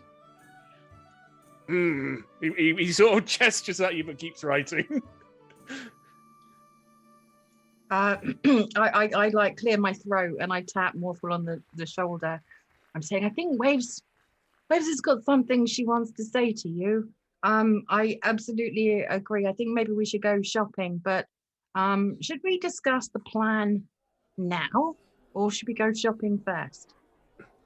So Morthal like blinks like coming to the present from just lost in his thought. He's like, oh, Oh, sorry about that. I get carried away in me thoughts sometimes. It's fascinating, it were. What was that about shopping there? Yes, shopping. Yes, I had some things I wanted to try and pick up. I think Waves is intimating something about a book. You want to read my notes? I think that they would. I take out my lantern and make like the light thing, the signal thing. The book of the signals to signal the ship. The I- seagulls. I've got that, haven't I? Yeah, I didn't have that. Yeah, I've got that. I had the type At this point, I'm probably coming back with beers unless I've been mugged upstairs. Yeah, I think we need to make a plan as to how we're going to get aboard this ship. Maybe we should do that now before we go shopping, just in case we get sidetracked, because that seems to happen with this crew. I mean, I'm not doing that on an empty stomach, and I just put down 4 glasses of claw wine. Rothel passes the sexy book to Waves.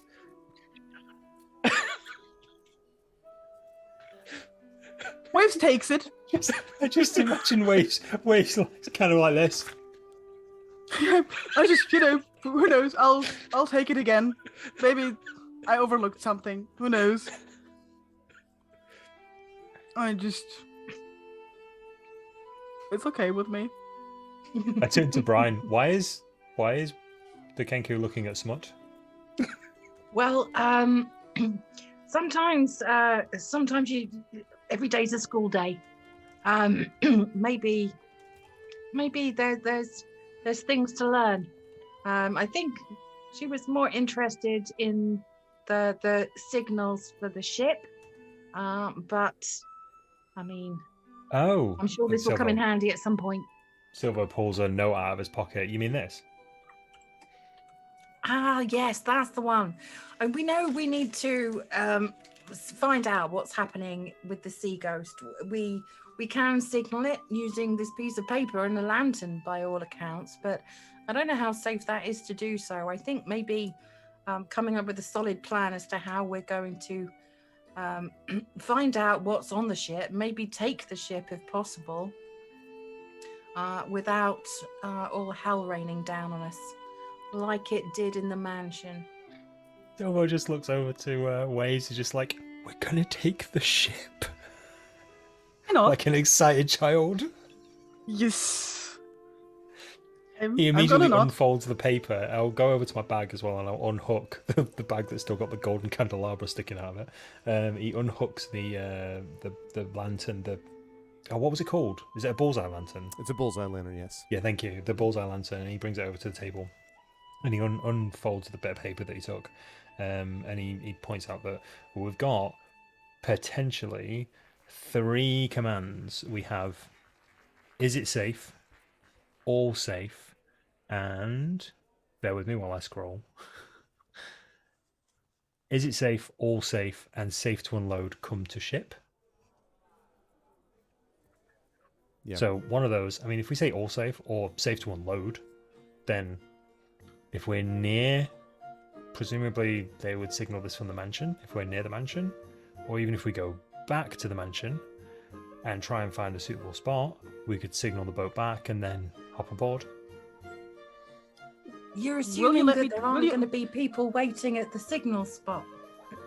And we need to know how to get to the signal spot, which that's true. I don't really want to go back to that mansion again. I mean, there is the whole matter of the man who poisoned us still walking around. I mean, I wouldn't mind seeing him again. Now I feel a bit more energized, but that can probably wait till another time. He may have been reinforced in the meantime, though. That's true. Was there not or a found cave? one. Aye, there was. Could we not see if there were any We caves didn't explore nearby? the end of it. We did But what if find we- a cave that we felt led to the sea. Yeah, what if we found the entrance to that cave? Like on the sea side? I might be able to find that. I mean, surely if we just scour the cliffs nearby, on that side of the house, we should be able to find the entrance to a cave, right? So then we wouldn't need to go through the mansion. That close to the coast, we may be able to go by rowboat. Yeah, exactly. Or if we just go near the... If there's an outcropping of land near the mansion, then we can use the lantern at, maybe the boat will just be like, oh, they must have just moved the lantern or something, you know? I try to take the paper. Does anybody stop me? I don't stop you. Okay. Which paper? Oh, the signal paper. Yes, the signal That's paper. fine. Yep. Okay, I slide it over. I stare at it, and I take empty paper out of my backpack, and I make copies for everybody. Cool. Like Excellent. exact copies. Like there is no Excellent. difference between the original Yep. and. Yeah, Unless I'm just like, unless- wait a minute. Well, Arv can have me make a check for this. But I'm not really trying to make a forgery, so. No, I think it's reasonable to allow you to do this. This is a special technique that is known as Zir''rocks. And the ability of waves to Zir rocks Sorry. these I just got devices is just yes, the living copy machine known as a Kenku. No, it is pretty extraordinary how perfectly this thing looks. And just for the benefit of the players in the Zoom chat, I've just given you the notes. I'll double check with Arv whether or not they're actually correct. Yeah, it's 'cause those correct. are Although the last one is really ready to unload. Come to the ship, Got as it. opposed to safe to unload. But otherwise, yes. Cool. While the duplication is going on, Morthwell has pulled out the bag of 200 gold, which probably draws some attention from the people in the room. Maybe. Oh yes. Well, no, you're down Because below. You're, as far as I know, you're below alone, right? You were brought Yes. down to a room separately. So. Yeah, no, he means the rest of us. Oh yeah, well, attention from. Yeah. Do you? I Yeah, mean, attention from he me. He takes the gold out, and the rest of the group is like, Oh, okay, that's fine. Yeah, If that's what you meant. that's okay. exactly. Yeah, I thought you meant like all of Yeah. a sudden. I'm like, wait, we're not in a big tavern room. Yes, no, No. absolutely, that's true. Yes. Everyone's like, ooh. He starts gold. counting out. He starts counting out 4 piles of 50 gold each. One for you, From- 5 for yep. me, 1 for you. I love payday. 1 for Ah, you, 5 capitalism. for me. Yep, so he pushes 3 stacks of 50 coins across in everyone's direction. If you're spending money, don't go spending it all at once. You see, Push, man. such- like a wide-eyed look at someone. He has never seen this much cash before. But you should have a fair stat left over from when we raided the footlockers. Yeah, but he's not had a look at it. He just Gonna get killed soon. Quickly, pretty quickly. much, yeah, pretty much. Yeah, he still can't remember what he's got in his bag. Oh yeah, you haven't bought your stuff yet, have you?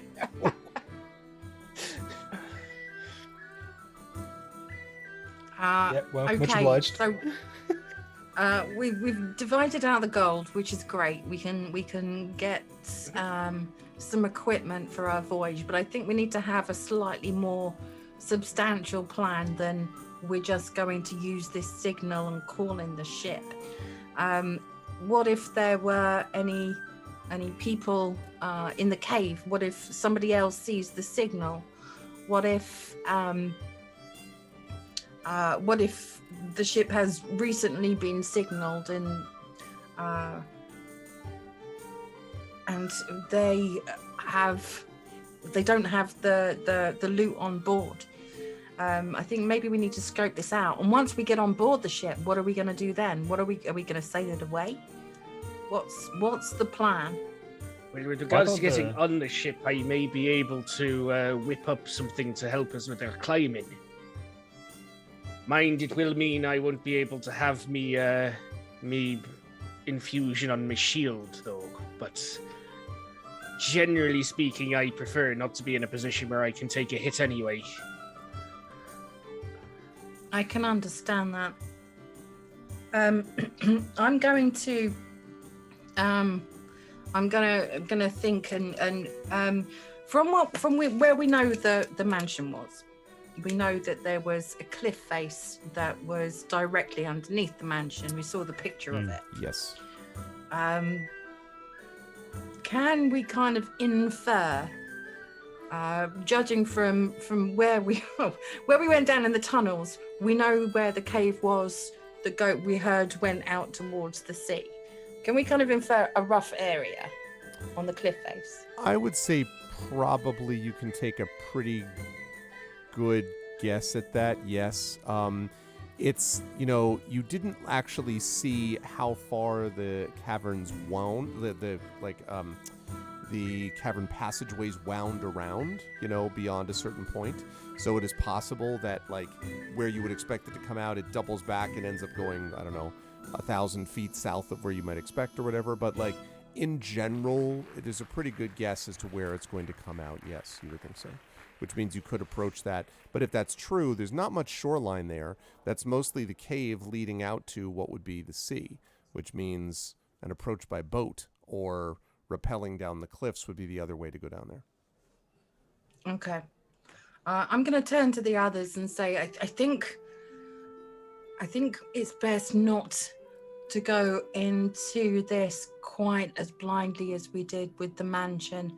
I can scope out the cave from the water quite stealthily without approaching by boat. I can also scope out the ship itself to find out maybe how many people are on there as an idea. Wait, you can swim that far out? I can, yes. Wow, that's amazing. I mean, it will take me a while, but I can swim as fast as I can run. Wow. Silver's just genuinely impressed. And I can breathe underwater as well, so people won't see me bobbing along.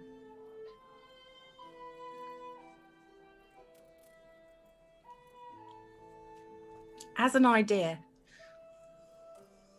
I think if you can breathe underwater and you can find the ship, I mean, we don't know where the ship might be, but if we're assuming it's going to be out to sea, nearish the mansion, then yeah, that sounds like a fine idea. Didn't what's the dude's name that we met on the island? Skill and Wave Chaser. Anders Stolmort, Saren's servant. He's the guy that we met on the island. Well, you met Scare and Wave Chaser. Yes. We met Scare and Wave Chaser on the island. Yeah, who was the butler? Who is the butler of Anders Solmar? Yeah. Yes. I wrote that the wrong way around because I'm a fool. Well, you weren't there with the rest of them. You were watching, so Exactly. So. Exactly. I was making notes from the background. Yeah. Did he intimated where the ship was? He intimated that he knew how far out the ship was. Is that correct? He intimated that they had intelligence that there have been there's a ship that they've seen coming up and down the coast that doesn't sort of it never puts in here, it never puts in at Saltmarsh. So, but in terms of how far out, fairly close to shore, but doesn't have any specifics on it except that they've seen it a few times. You folks found out actually the name of the sea ghost, and during your time looking in the house. So the information that he has basically is just that they have seen a ship that does not put in at Saltmarsh, so it's close enough to shore to be seen. But in terms of knowing its, exact movements or how far out it is, not so much that. Okay. In which case, I mean, I can still check out the cave to see if it's safe to approach by boat. I think that sounds like a really good idea. Because then we can at least take a small boat to the cave and then signal the ship or do the next stage of our plan. Mm. Silver just kind of leans back a little bit, halfway through his claw wine now. And I'm cool with some plans, but I'm kind of a fix it on the fly sort of a guy. So I look at my bloody clothes. I say, yep, that worked out so well for us last time. Maybe we need to go and get cleaned up, and I could really do with some better armor. No arguments here. Sounds good to me. All right. Piratey as I go along. I feel a plundering coming on. So the four of you are going to head off to shopping, or Yes, I think so now. Okay. So now the question is, which shop, or what specifically were you aiming for? Everyone's just like, I would like to do this. Like Walmart. I'd like to go to Target. Yeah, Saks Fifth Avenue. I'd like to go to a wine shop that can buy this bottle of wine. Resell it for another 600 gold. Pretty much. You're muted, I think, Byron. No, I'm not. I wasn't really saying with it. Oh, But okay. Waves knows what she wants to buy, and she just hopes that everybody also needs a potion of healing. That was actually on my shopping list, yeah. And mine. Me too. See, So it all works. Yeah. I turn to Morthwell and Silvo and say, "Where's the best place to get potions of healing and some better armor? Is it Rig? Will he give us some good deals, or Oh should God, we go? no. Well, I Should mean, we go to Winston? bearing in mind this ain't no fancy city town. What you get's what you get around here, and usually there ain't much call for something as potent as a potion of healing. But he may have a few he's bought off passers-by over the years. I mean, Riggs ones would say he may have one or two, but he's not like a merchant. He's finds things in the wilds and in different towns nearby sort of a guy. So he may have a couple of things, but I wouldn't guarantee on it. I can also tell you folks a little bit of some other places as we're broadening out Saltmarsh. So I could also tell you folks a few other places. So you already know now about Winston's, and one of the reasons that the guy had recommended that Scarin had recommended that was that he's not going to tell anyone, he's discreet. So he will keep the information that you've come to him in the first place to himself.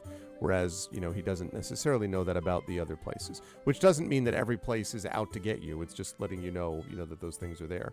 Having said that, though, as we sort of, let's see, Chad, let's zoom around a little bit to the map. So, as we look here at this map, there are a couple of places here that sell things as well. And there are some specifics in terms of books. We've already talked a little bit about that, Brian, about the person who might have books that might have information that you could work on at some point later on. There is someone named Kiorna Kester who runs a place called Kester's Leather Goods, and that's right here over on that side, which has leather for every purpose, and in fact can also sometimes will take buy hides of creatures and stuff like that for money on occasion. So there's some stuff like that which is available. There is a weekly market that is usually made here. Originally that started out as a place just to sell fish. The place is right here. But it's grown to be much larger than that. So there's a lot of sort of basic items that you can get. Problem with that is that it's very public, obviously. So it's not easy to sort of in and out quickly, so to speak. And then there is one other place which is kind of well known. There's a Carpenter's Guild Hall that might do stuff, but that's not probably what you're looking for.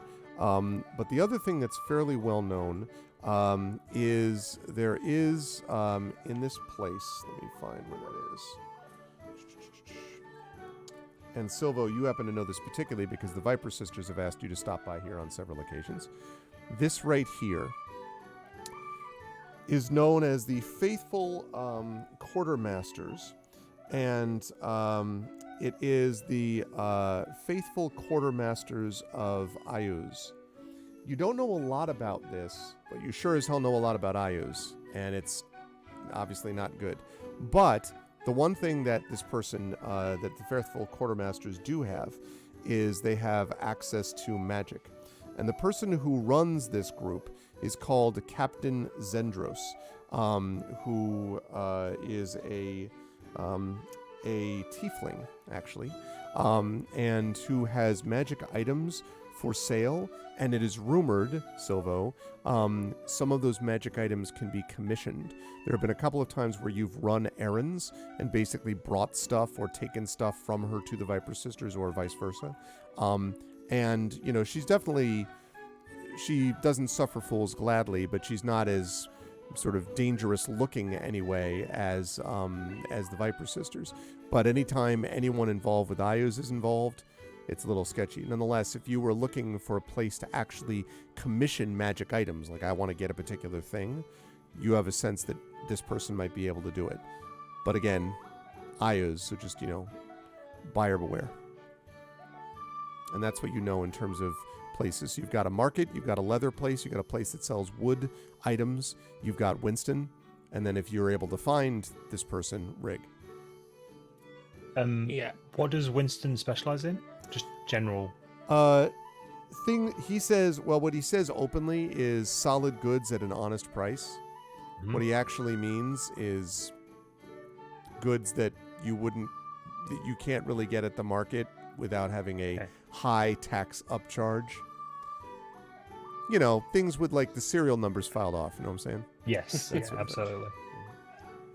He also sells, you also know that he sells maps, and actually Morthwell knows this too, that he sells maps of the surrounding area, which can sometimes be useful. So, you know, sometimes people consult with him for guidance, or when they want to get goods with serial numbers filed off. I may actually have cause to visit the Carpenters Guild, because they're probably the most likely place for me to get one of my items. I've got 4 items on my shopping list. All right. You have a shopping list? Oh God. Well, as you know, it's things like not useful right now, but if I get it now while I have the opportunity, when I have, you know, since we're shopping, in a couple of levels' time, it will be helpful to have.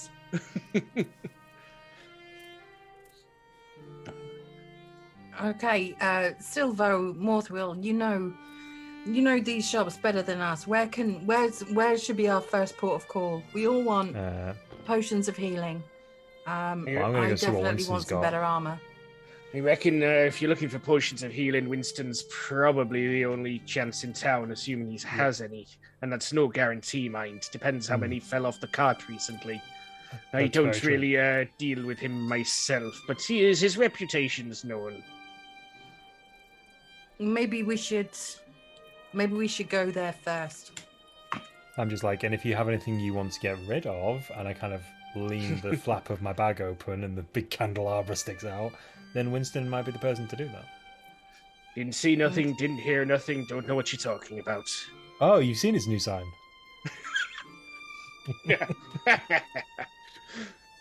Look at the candelabra. Like, what the fuck? It looks familiar, Waves. Like No, I was unconscious when that happened. Mm-hmm. I was unconscious when the whole thing happened. That's right, we'd put them in the room to rest. I'm just this is the first time I see Silver's open bag. Yep. It's jammed full of things. Like, you're not quite sure how all of this stuff fits in this bag, but it's jammed full of stuff. There's also, like, lumps of items in his pockets as well, but you're not quite sure if that's, like, food, maybe? Because he keeps pulling out food every now and then and snacking. But yeah, there's stuff everywhere. Maybe one of the items on your shopping list should be a bag of holding. Oh, Waves man, I would kill someone for that. Waves is a bit confused and points at Silver's bag. Treasure. Finder's fee. He just closes his bag. I believe you were valiantly protecting us, and when you were recovering, I may have taken it upon myself to find some items and procure them. Also, I'm in, and I will emphasize this very clearly, crippling debt with the Viper Sisters.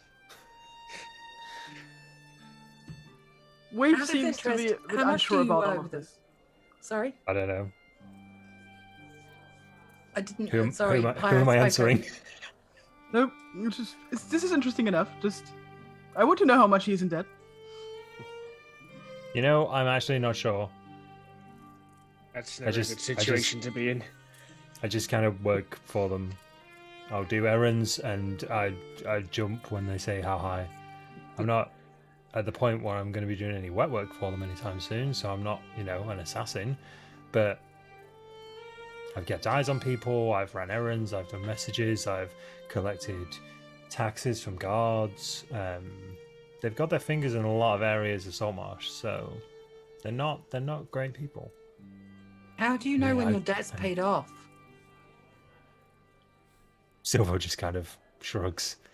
Starts crying. I never asked. Maybe that's a question we need to find out the answer to. The answer to how much do I owe you shouldn't be yes.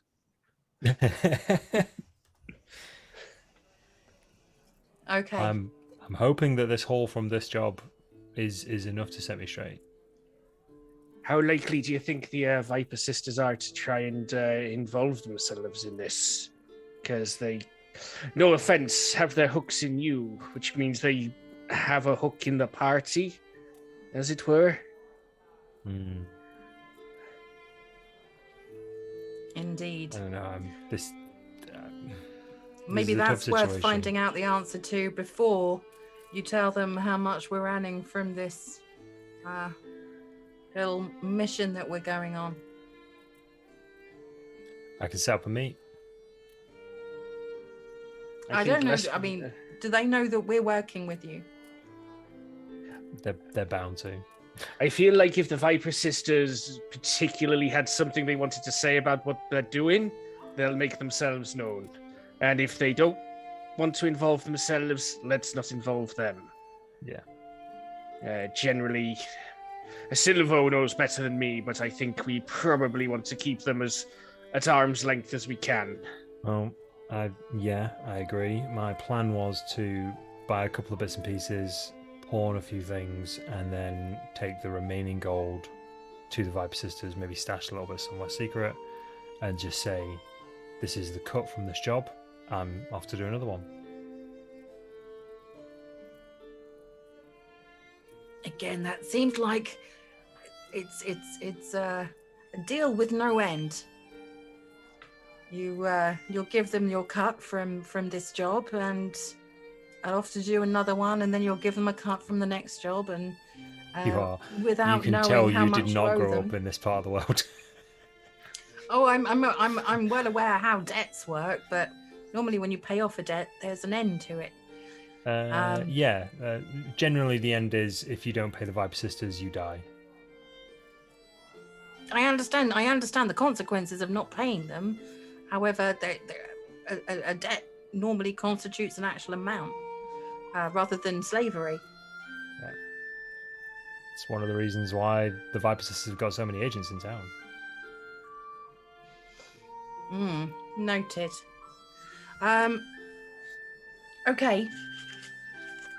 Should we go and find Winston's? Where's Winston's? So let me show you on the map. Winston's is... Oh, went the wrong direction. Winston's is pretty far north. It's actually just south. Thank you for the follow. Just south of the temple. So right there. Yeah, Winston's is going to be a safe bet to see if we can get anything like potions of healing or anything like that first. If not, we can try other places, but that's probably going to be... It's just near the temple that we passed earlier. Yeah, I mean, based on the options that have been provided for us, that's the most likely place to get 3 of my items. And the most likely place we're not going to get spotted. Also that.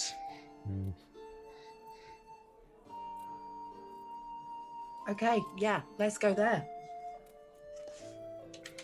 Okay, so the party is headed out to the Winston store, if I understand that correctly. Yes. All right, it's a good place to reset, and welcome everyone who is watching D&D with GOG. It's episode 306 of Pen and Pixels, D&D with GOG, Ghosts of Saltmarsh. I am joined, as always, by the extraordinary crew of Pyron Jade, of Darksaber 2K, of Peripheral Mike, and Ananda. If you like what you see in here, please follow us here on GOG. Please sub to us here, and check out all of these individual wonderful people's channels, where they have their own subsystems and things like that. And enjoy this as we play. We've got about another 45 minutes or so as we are playing along here with this exploration of the village of Saltmarsh. Okay. So as I quickly check. Okay. So sometimes I get the Zoom notifications and it's really important. Then sometimes I go over. I'm just like, oh, that's funny. It has nothing to do specifically with me, but okay. Sorry. No. It's fine. It was funny. So party is headed up then, if I understand this correctly, to Winston's store. Now, are you trying to kind of in and out back alleys again, or like how are you? Or are you just like, the hell with it and let's go? I'd recommend. I don't think in and out back alleys would take us the most direct route. I was going to say maybe one of these back roads along these fields. I was going to say, if it involves us having to do sneaking, considering how that worked last time, to hell with it. Yeah, Casual, sneaky stroll. Walk casual. Okay. Yeah. Okay. You can do that. On my way out, I would like to settle the bar tab with Hannah. Okay. And so you do, and how much do you give her? Because technically it would be, probably a silver piece for the group of you. What, for everything for the group of us? I mean, or from silver today, piece per drink. From today would be a silver piece. Yeah, for the group. because of like various, drinks and like whatever. Normally it'd be a few copper each, but probably works out to about a silver. Okay, I give her a bag of 5 gold. Okay, so she takes this and she's like, all right, and then she's like, wait a minute. What's this? She just sees me wink at her as we leave. Oh, what? Wait a minute. Did he steal this? Hey, did he steal this? She's like, says to all of you. I got paid that for honest work. You can ask Morthwill. And she looks at you, Morthwill. Well? From an alibi now? Aye, it was payment received for work done. Legal work too, mind you. Wouldn't have no truck with illegal stuff, you know me. I'm an independent contractor. And she nods slowly and she says, well, this will do you for quite a long time. It's kind of you, Silvo. You're sure now? Yeah, I kind of move closer to Hannah. I say, listen, you took me in when everybody else slammed the door in my face. You've given me shelter more times than I can count.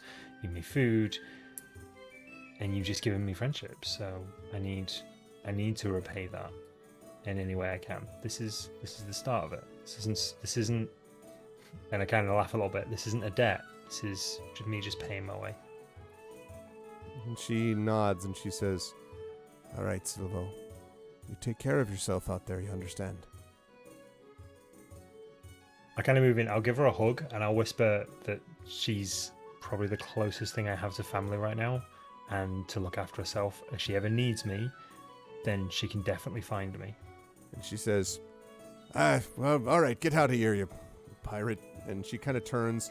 She's like, there's damn dust in the air. All right. And, kind of dabs quickly at the corner of one of her eyes as she turns away. Okay. And you make your way out and up. Now, if you're going through this back route, which is what I think you said, going this back way. I think so, yeah. Yeah, that it's going to avoid a lot of the main roads. Exactly. Unless there's very little that's down there. Unless that's also like not prime water. What's his name? Wave Chaser. Wave Chaser Manor. It is Anders Solmore's house. Yes. Oh, that's fine. We're cool with him. So yeah. So you're able to make your way up this road, and I should point out while we're going past it, since every time we do this, it gives me a chance to show a little bit more. So we have, as I mentioned, this place, which is the home of Anders Solmore. There is also, there is also over here, as you can see, kind of the field behind it, is the Mariners Guild. This is the place where you typically go when you want to know about like particular. It's like the this may be just a U.S. thing. It's like the Automobile Association of America. So it's like basically like a motor club, you know what I mean? That has like, gives you maps and stuff like that for if you were going on trips and everything. This is not as common as it used to be. But there basically is like that. They have tide tables about when the tide is high and low, and, whether there's any particular bandit activity or if the sea barons, the sea princes have been out doing their thing to the south and all that. So that's basically where that is. And then when you get up here, this is the place that I mentioned that is Winston's store. I'd like everyone to make a perception check, please, as you're about to enter this place. Okay, I'm going to have guidance on this. Exactly, Rudno.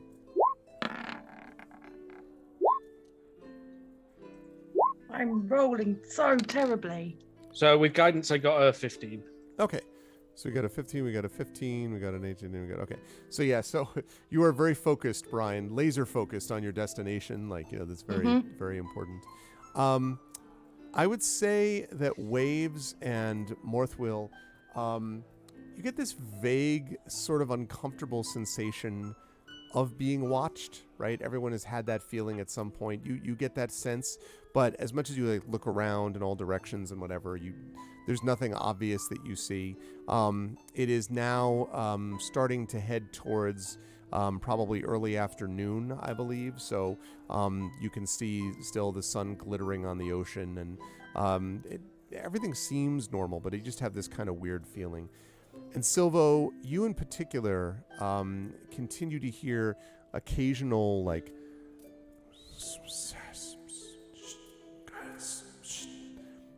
little whisperings just at the edges of your mind. This is not totally unusual, although it's been a little while since you've heard it, but it seems to magnify, it seems to get somewhat stronger, not overwhelming, but somewhat stronger as you head further north. And obviously no one else hears that but you. Okay. And that allows you to enter into Winston's store. Now, the outside sign literally just has a sign saying Winston's store, Winston's Goods. So it just says Winston's Goods. And just in very simple, plain block letters.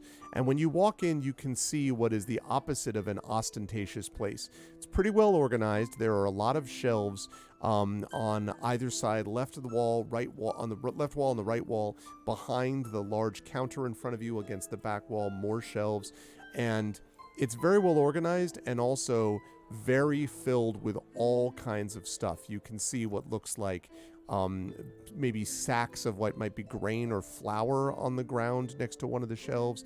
On the shelves themselves, you can see everything from arrows to more horseshoes and hoops and metal nails for seafaring stuff.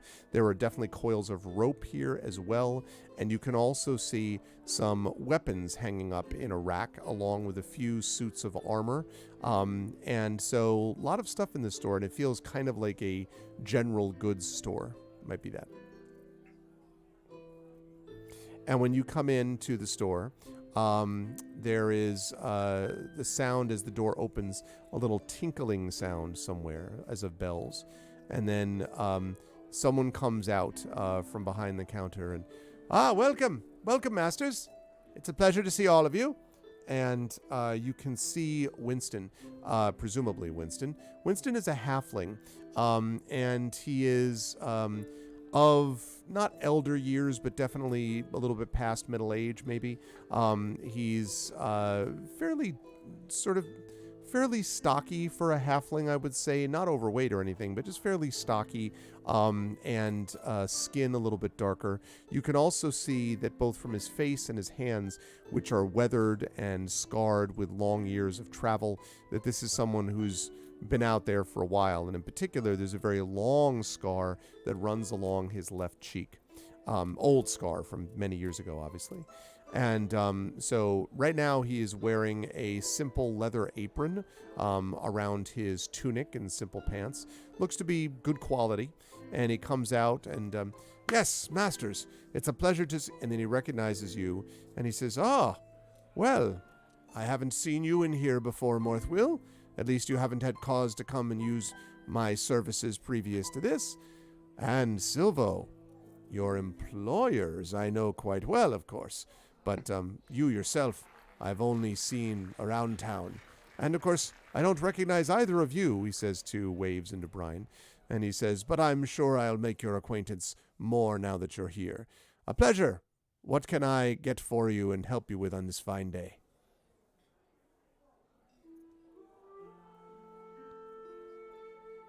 We're here to buy some stuff. Everyone's waiting for someone else to speak. All right, You wait get for out. You that, don't have and any then ideas. No. Then you think, as soon as I speak, someone else is going to speak. So I'll hang on. There is that. Wait for There it, is that wait few for it. seconds. Yeah. Then it becomes an Yes. awkward silence. I would like to tip my hat to Winston and say, allow me to introduce myself. My name is Brian. Some people know me as Brian the Bloodthirsty. I know I have this reputation thing as a pirate. Does he know me? Yeah, I was just going to say, I need you to make an insight check for me as soon as you say the name Brian. Insight, yes. Yes. I am rolling He's terribly like- today. I mean, he does look. He's sort of, when you say this, you can see he kind of his face kind of like looks a little bit like sort of slightly steps back, but you don't notice anything beyond that. And he nods slowly and he says, "Ah, yes, that name sounds vaguely familiar to me. I don't know that you've spent most of your time in stores, have you? I feel like you've spent not much time in stores. No, I'm going to turn slightly to the left and say, this is my most recognizable side. Maybe you recognize me now. And he It's fine. looks It's you fine. up and down It's not important. It's and not nods important. slowly. He says, Um, "You know, we've got an honest business here. Honest goods for solid goods at honest prices. I'm not really looking to get into any extra legal activity, if you understand what I mean." Oh, absolutely not. We are legitimate and paying customers. And I'm going to kind of jiggle a coin purse. So Silvo, knows we have got cash on us. sorry, Silvo, I need you to make an insight check for me too, please. Absolutely.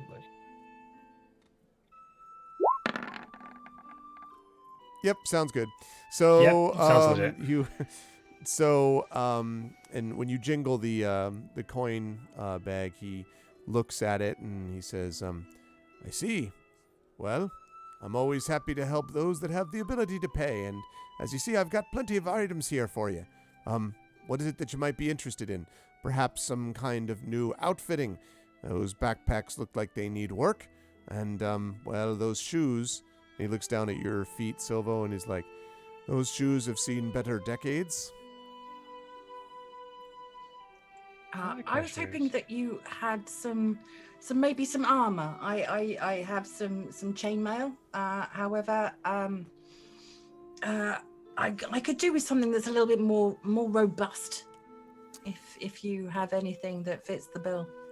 And he says, more robust than chainmail, is it? Well, normally I don't have a whole lot in this line, but I do have one thing. And he wanders into the back. And I'm going to pull up this table here. I love the fact that they have a line in the PHB that says for the index, which says equipment packs, see under equipment, which is literally the line above where they say that. Like, what is the point of doing that? Just be like, okay, so it's right here. Like, what? I don't understand. Okay. So, so he goes into the back, and then he comes out, and is, I guess I won't say staggering under the weight of, but is definitely dealing with the weight of, let's put it that way, what looks like a breastplate of some kind. And as he brings it up, Brian, you can see that it actually is fairly nice looking breastplate, actually. And he says, "I've got two things for you. Something that might be just right for someone with your interests, I might say. First of all, of course, there's this." And he clinks it with a piece of metal on the table, and it kind of makes a little clinking sound. And he says, "This right here is one that was given to me some time ago by an adventurer, so he wouldn't have any more cause to use it. And of course, it had protected him for a long time. That's why he got to be that age. Not easy to be an old adventurer. Anyway, I had it buffed out and returned to me, and so here you go. Fully refurbished, you might say, and covered by Winston's warranty. If anything goes wrong with this, in the first 20 days, bring it back for a full refurbishment." And so he kind of smiles at you. And you can see from what you can tell, Brian, it does actually look like a very nice breastplate.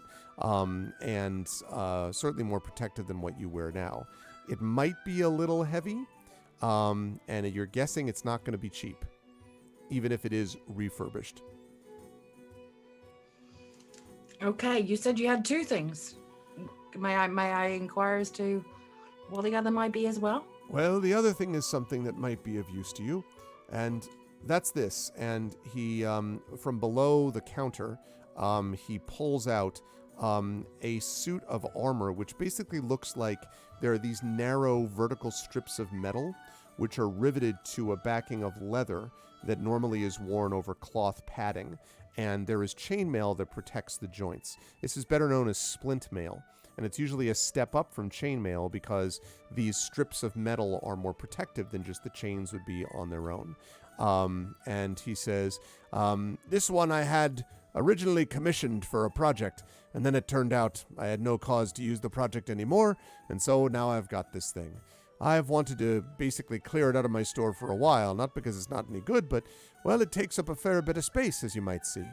And he kind of looks you up and down with a practiced eye, and he says, normally something like this would run you hundreds, but you know what? I can see the kind of person that you are and the reputation that you've discussed. So for you, 150 gold and I'm done. 150 gold, that's quite a lot of gold. Not for a suit of splint armor. I understand that your prices are probably quite valid. That's slightly too rich for my blood. Can I inquire as to how much the breastplate was? The breastplate, he says, it's a fine piece of equipment either. But if you're going to have a problem with 150 gold, you won't be able to afford the 250 gold that the breastplate would be. Well, at least I know what I'm aiming for. Absolutely. I'd be happy to put this on layaway. 10 gold this month, 10 gold next month. 15 months from now, you've got the whole thing paid off. That sounds like a very attractive offer. I might just peruse around the store. Oh, certainly. Look around. I mull it over. Sure, see what you like. What about the rest of you? Now, you, and he says, he looks at you, Waves, I've never actually seen a Kenku. I've only heard rumors and stories. And he says, oh, you must be, well, let's see, what do Kenkos need? And he looks at your weaponry, and he's like, I see you've got there a fine rapier. So, you're one of those types, are you? Well, and he starts, kind of thinking to himself, and then he says, well, I don't know if I've got many weapons in the way of rapiers, but, and he looks sort of up and down and his shelves and then says, and he kind of is humming to himself, yes. And he brings out what is sort of popularly known as a poniard, which is kind of like a small version of a rapier. It's basically a very pointed, almost like a metal rod, which is very sharp and pointed at the end, like a rapier, but it's not flexible in the same way.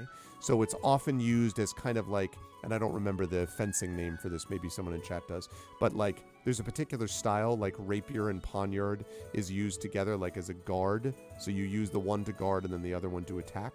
And you can also use it to stab with on occasion. He says, so this one could be part of it. This would allow you to, well, perhaps defend yourself when you're using that weapon for whatever fine use it's for. And he kind of smiles and hands it over to you and says, "Here, give it a whirl. See how well it works." Waves shakes her head and apparently is not interested into weapon fighting at all. Okay, and he shakes his head. He says, well, I understand. Perhaps you need your other hand free to be reading out the writ of justice, eh? Perhaps. And he says, but then what do you want? I need healing. Healing, huh? Oh, well, if you want that, you might want to go north up there, over there in the Temple of Procan. They should be able to heal you right up. You don't look like you need any healing. Oh, wait. You mean for later? Like a potion or so? He says, I see. And he says, well, now, technically, and he kind of looks around, and he says, technically, I'm not really supposed to be selling this. I'm not licensed, you see, to be selling healing items exactly. Well, besides your standard healing kits. But I may have something that might be of use to you. And so he heads back over to one of the shelves, and then as you watch Waves, he moves something on the shelf, and the shelf itself just like pivots in place, and on the other side are a series of vials, basically like these small bottles of something. And he looks at a couple of them, and then he pulls one of them out, and he says, aye, that would be the one. And he kind of looks to make sure that he's got it the right way, and then says, all right. He's not sure. He brings it over, and he says, this is the one. You can always tell because of the sparkling gold inside the liquid. And he holds it up to the light, and you can see that indeed it is sparkling gold. And he says, this is originally distilled from some flowers the mountains far north of here, but it has a powerful healing effect. And there's multiple doses. Actually, 2 doses in here. And it will be yours for the low, low price of 50 gold. I take the potion and I look at him. I've been recently poisoned by somebody with a healing potion. So I take a look at the potion. I take a look at him. Just he's like, do I think he wants to poison me? Insight check, please. Probably not. What did it not? What did it? It's not working for me. It was a 10. There. Sorry, it was being weird. That's fine. It scrolled all the way up and told me an athletics check. An old one. I was like, am I jumping the old guy now? Yeah, exactly. Probably not. He seems okay. Regular enough. I tilt my head sidewards to show like I'm interested in this. And he smiles and he says, I'd be happy to wrap it up for you too. I take out 40 gold pieces and look at him questioningly. And he looks down at the gold and he says, well, you see, there's only 40 gold here. Now, you notice that he looked at the pile, so he's just sort of calculated this quickly in his head, just without even counting the coins. There's 40 gold here, and, well, the cost is 50, and not 40. I nod. And he sort of like narrows his eyes. Make a persuasion check for me, please, Waves. 11. And he looks at you, he's like, so you wait, and you like narrow your eyes, and he narrows his eyes, and like clearly there's like you're both just sort of staring at each other more and more narrowly until you can barely see each other. He does not seem to be interested in moving his price very much. I add 2 more gold and try again, if I may. I will allow you to add 2 more gold to that and then make another try. So 44. 44, yeah, you can make a try on this one. Okay, 44 and try again. 16. So he thinks about it and he kind of rubs his chin and he says, all right, 1 more gold and you can have it for 45, but I'm robbing myself. Okay, I add the one gold until 45. Pocket my potion and stand happily to the side. Give him a little bow. Okay, and he nods and he says, pleasure doing business with you. I can already see you're a group of sensible people. Now, Morthwheel, certainly anything that would bring you into my shop must be a positive occasion. Perhaps you need something for your trade. Perhaps a hammer or metal for nails or something like that. What can I do for you? Greetings, Mr. Winston. It's strange winds indeed that blow me in your direction at the moment. He gestures at his exotic companions. He nods. I can see that. Apparently, you've moved to a different sort of thing in this case. Hey, well, sometimes the winds blow and all you can do is go along with them. But I'm actually in the market for some silk rope. Something a bit different from the usual fare. And he says, silk rope, eh? Interesting.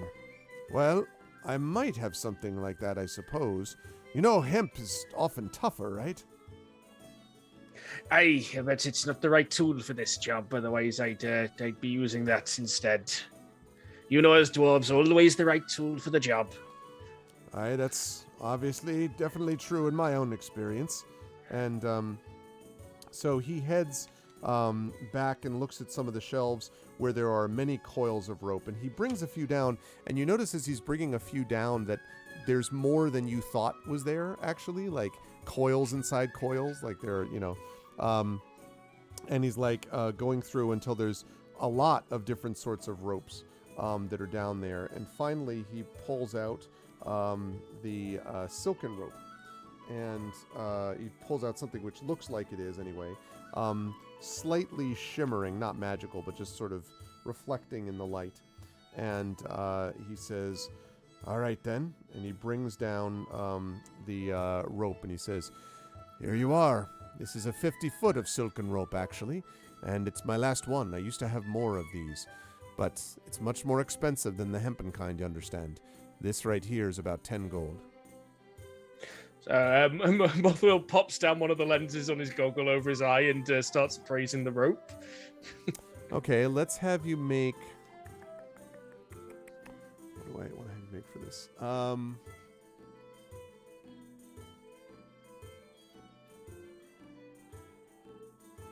I think I would have you make like I'm trying to think of like artificer, like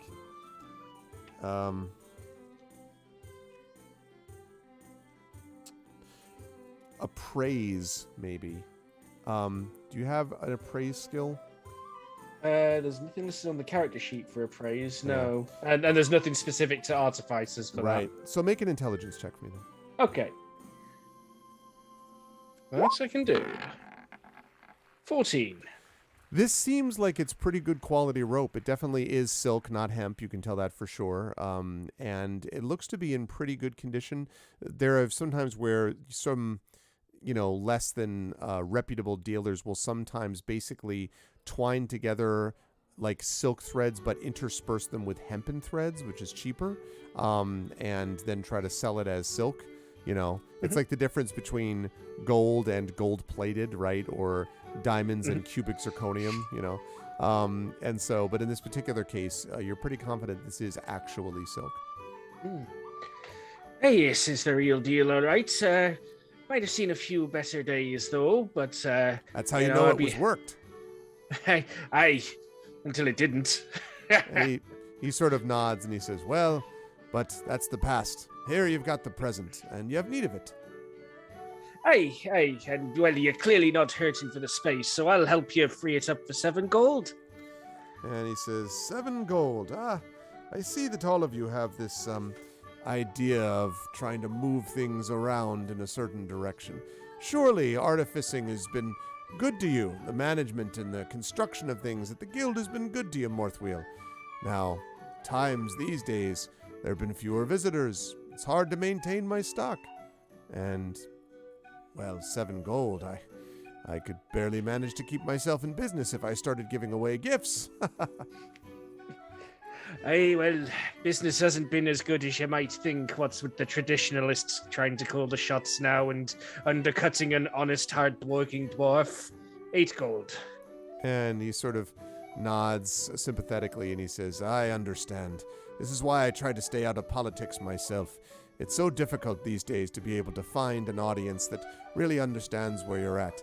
And so that's why 9 gold seems reasonable to me. Mother holds out a hand. Fair deal. All right. And so you pay 9 gold for the rope, and he smiles as if no transaction took place at all and nods at you and says, wonderful, wonderful. Well, anything else you need? I think that'll be all for myself. If I overheard correctly, you're not exactly stocked on rapiers at the moment, but I have no pressing need for one. Just would have been nice to pick one in passing. I do have, however, a poniard up here that might be a good guard for a rapier. Apparently your Kenku friend isn't interested. Seems to be more interested in the single weapon method. But for those of us who understand the value of 2 weapons being double as good as one... And he smiles at you, hopefully. No, the weapon itself was more of a fallback when my more preferred methods don't seem to be working. But back to the wall, a pointy thing is as pointy as anything else. I'm good for now, thank you. He nods. He's like, all right, very well. And anything else, or are you done? I believe I have concluded our business here. Pleasure, Mr. Winston. I may be back in the future. I would welcome you back, of course, if you can come. Now, he comes to you, Silvo, and he says, as for you, anything in particular you're looking for here? I'm not sure whether I have anything available to give away. And he kind of takes in your, apparel, as it were. I appreciate that. I wanted to know if you were in the mood to buy some items, or at least cast your eye over them to let me know if you could make a trade for some stuff. Well, that would depend, I suppose, on the nature of the item. Cool. So I'll kind of move to his counter and open my bag. I'll take the bottle of wine out first, and I'll set it on the counter. Okay. Found this when exploring recently, and I mean, I know it's got a bit of history in the town, so I know it's not just your cheap stuff you'd find at the Empty Net, but also I'm not quite sure who'd be in the market for it. So he kind of looks it up and down with a practiced eye, and he says, I see, kind of, looks it up both sides, and, and kind of looks in and sniffs at it, and he says, well, the problem here, you see, is you've got a cork issue, see? And he kind of points at the cork. Slightly unsealed here, not sure if any air might have snuck in. And, of course, there's the question about the quality of the bottle itself. And he kind of dings it a couple times just to see. Well, let's see. This is probably something... Well, if you wanted, say, 10 silver for it, I could probably do that. I'll keep it under advisement, and to be honest, if it's only worth about 10 silver, then it might just be something I keep on for a rainy night. So I'll take the bottle back. Okay, and he nods. I've also found this as well, and I'll just clunk down the golden candelabra.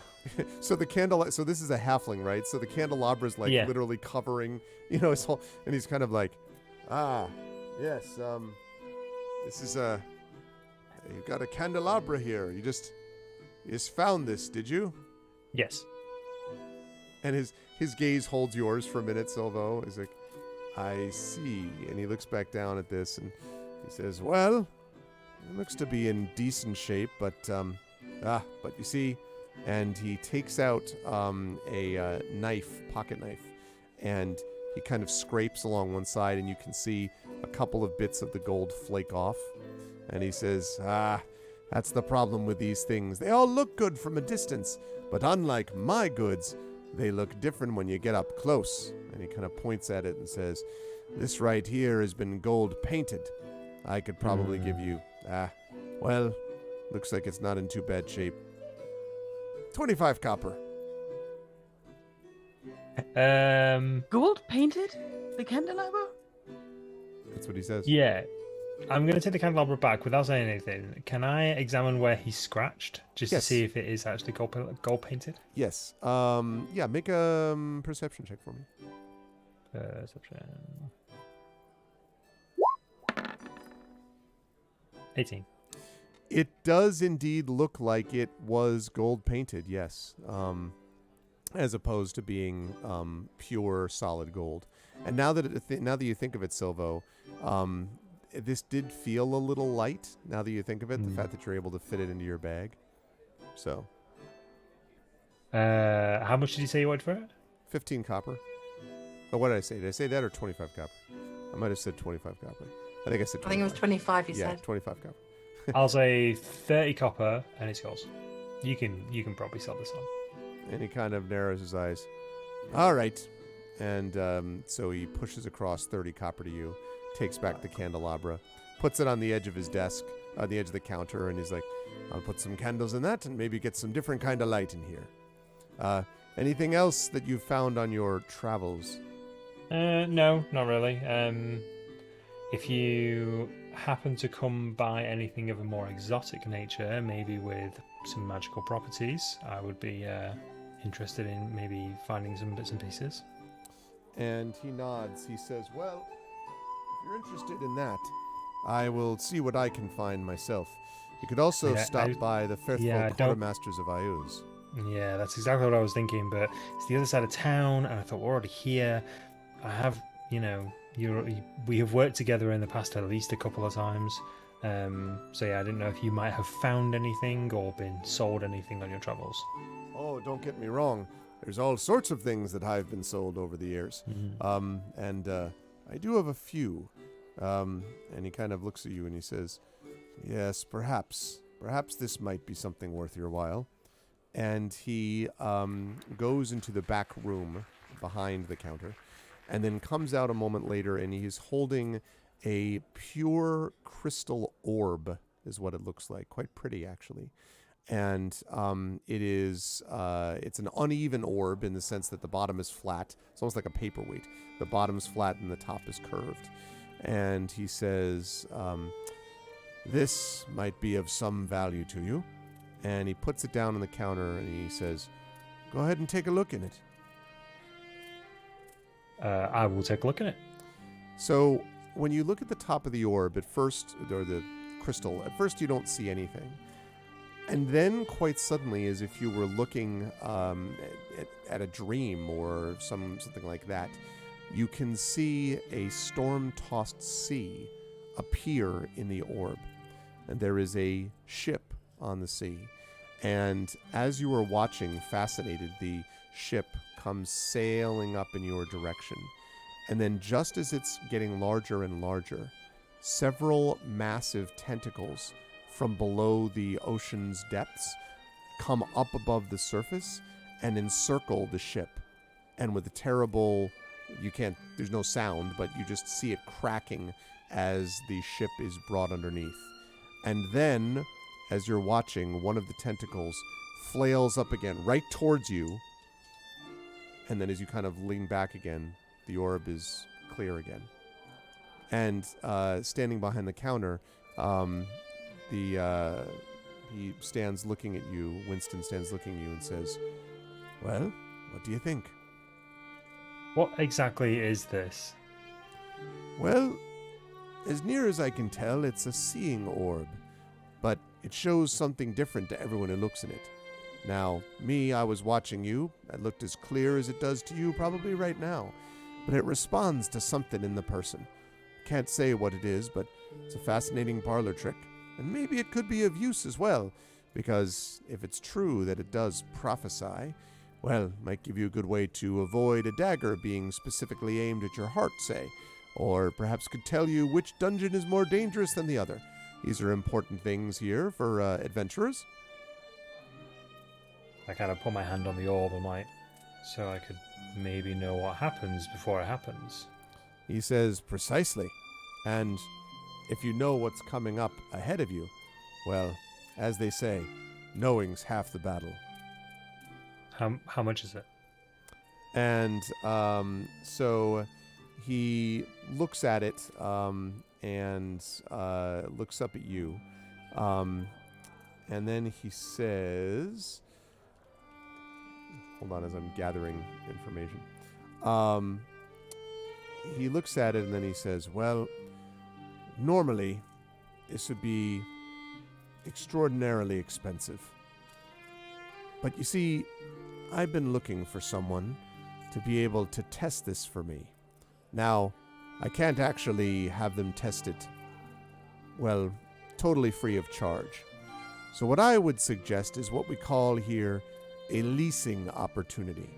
Very popular these days. The idea is you put down some money on this, and I will let you have use of this item. Now, you're going to be responsible for coming back and talking to me once a week. Once a week, you need to let me know how the thing is performing, whether you found anything unusual about it. And, of course, you're responsible for making sure it hasn't gotten damaged. When you come back, you put down another amount. And once you're up to the total amount of it, you've now bought the item. It's rent to own, you might say. How much is the item? I glance over to Brian, remembering the words that she said to me earlier about debt and amount. But how much is it to buy it outright? Well, if you were going to buy this straight, it would cost you 1,000 gold. But at this, if you were simply to spend, let's say, 10 gold a week, well, and he starts thinking about it, 52 weeks in a year, you're already halfway there after a year's worth. And you can still be using it in the meantime. Just that if it gets broken, well, of course, you'll be responsible for paying the balance immediately. And it's going to be up to you to make sure that it's worth it.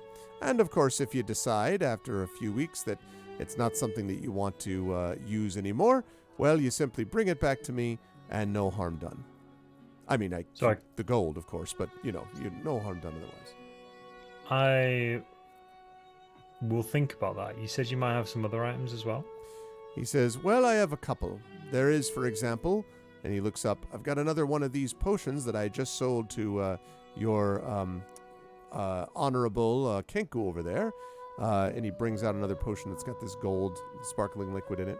And he says, this one, I charged 50 gold, although ultimately she practically had me rob myself, and I ended up spending 40, only got 45 for it.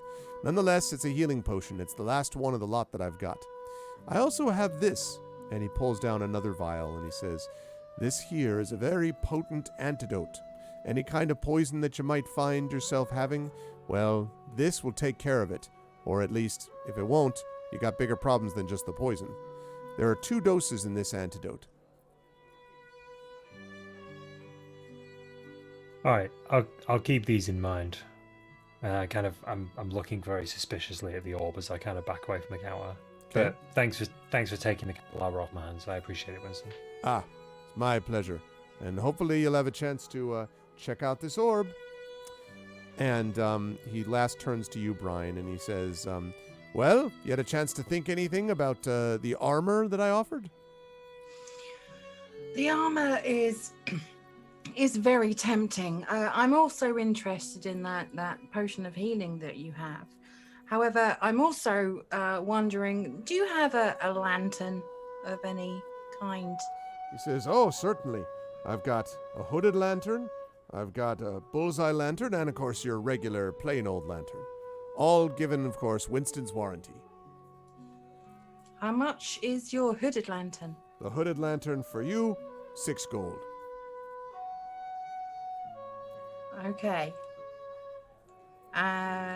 So how about, and I kind of raise myself up to my full height with him being a halfling, and I use my most menacing stare because I'm very, very scary.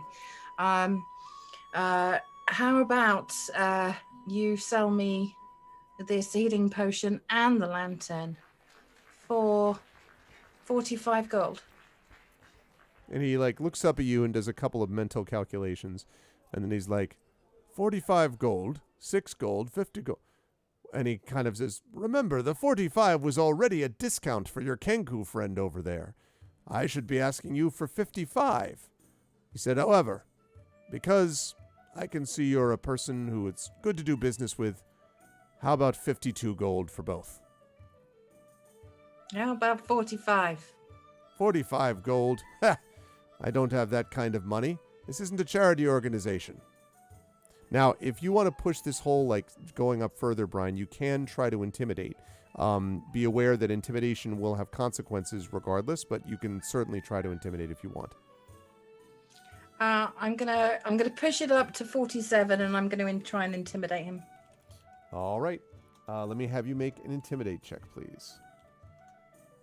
I shall do that. Oh, I'm still intimidating.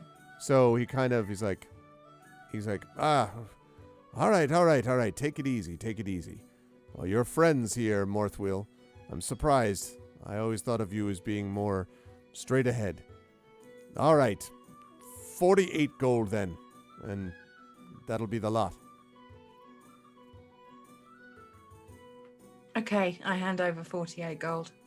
And he gives you the, you had said the hooded lantern you wanted, right? So he gives you the hooded lantern and gives you the second healing potion. Again, these are 2 doses in this potion. You can't take them both, by the way, at the same time, just to be clear. Like, you can't chug-a-lug a potion, but each potion will give you the 2d4 plus 1. Each dose, I should say, will give you the 2d4 plus 1. And he says, now he looks a little bit, though, uncomfortable, and he's like, all right, well, if there's nothing else, then I really do need to, we need to be closing up here for the afternoon. It's getting late. Anything else from any of you? You notice he's not keeping eye contact with you in particular, Brian. I'm going to tip my hat to him and say, just your discretion, my good man. Oh, you can always be assured of that, he says. And assuming everyone else is good with what they have, then he nods at you, and you depart Winston's. Where were you planning on heading next, by the way, just so I know? Was that it? Like, you were headed on... I would have liked to swing by the Carpenters Guild quickly, but I'm aware it is getting late now. Right. We don't necessarily have to roleplay this out for that one, just if you want to tell me very quickly what you're getting there. Yeah, I'm just after a basic non-magical wand as an arcane focus, basically. I think they can do that. They would probably sell that to you for probably 2 gold for a nice one. Okay. I would think so. Yeah. They could do that. That's fine. I wanted to go to the Faithful Quartermasters, but that can definitely be done. Okay, that one I think we should save for next time. That's true. Yeah. But I think so. The plan will be to go Faithful Quartermasters and then try to get up to the ship. Is that the theory? I think so. More or less. Okay, so yeah, because as you leave the area and you're prepared to maybe go down to the Faithful Quartermasters and you're getting prepared for that, a dwarf comes up to you, and you are not necessarily, you don't know these ones exactly, but you do know that there was a series of dwarves who have recently come into the town. These are part of the loyalists, Morthwill, the ones who are loyal to Kaeland, and who basically the crown purchased this new mining company, and the dwarves here are partly serving the king. And so the dwarf comes up to all of you as you're all leaving and says, pardon me, are you Morthwill, Silvo, Brian, and Waves? I look Waves at the crashing others. against rocks, he would actually say. There's a brief moment where like Silvo's hand goes slightly closer to his dagger, but he sort of goes, "Oh, who's asking?" There's well, and he kind of pauses and looks around. You were seen at the Dwarven Anvil earlier today, talking with the owner. Yeah, we walked past it. What's your I business? shrug. What's your business with her? We're curious. Well, I had no business with them, that's for sure. Absolutely no business, just passing through. So he sort of nods slowly and he says, "Did it ever make you wonder how it is that a human's got ownership of dwarven tools like that?" And he's focusing directly at you, Morthwill, like staring right at you. Aye, it's a subject of much pondering on my part. He says, "I'm a member of the Miners' Guild, and it should be said, the Miners' Guild that employs dwarves as has been intended." And he smiles and he says, smiles slightly and says, "There's some questions we've got about the ownership of the Dwarven Anvil, who used to own it before. And there's some questions about whether or not some of the secrets they're keeping are legal ones. We've been looking for someone that might be interested in gathering some information for us. Perhaps taking a look and seeing if there's anything that rightfully belongs to the dwarves that has been wrongfully taken by the humans who run it." And there'd be some great deal of gratitude coming to the group that could make that happen. He kind of, again, continues to focus mostly on you, Morthwill, and kind of takes a step back. Also, hi to all the raiders. Thank you so much for the raid. Takes a step back and says, well, Masters, it's been a pleasure. And if you decide to further the investigation, you know where to find me. And again, Morthwill holds your gaze and then bows slightly and walks away down the road. Morthwill bows slightly back as one professional dwarf to another.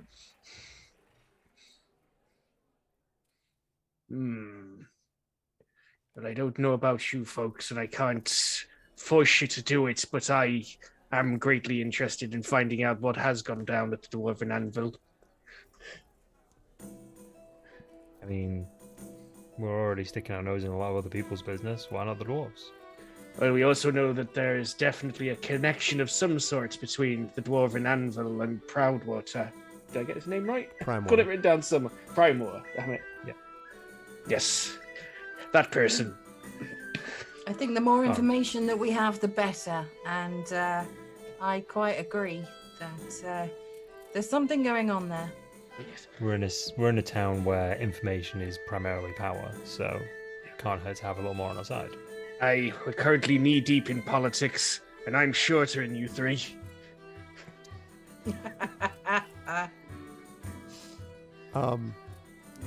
Waves, do you have any... I'm curious about Waves' thought here. Well, Waves is a bit taken aback that apparently Kenkus cannot be minors, because dwarves are meant to be minors. But she is curious about the whole thing, because she also wants to know how humans get into a dwarven anvil. So she just listens in for a while, and as long as people get moving, because she doesn't like people just standing around not doing anything, she's fine with things happening. Okay. So, does the group head in a particular direction? Are you heading down to the store next? To the Guild Masters of Ios, etc.?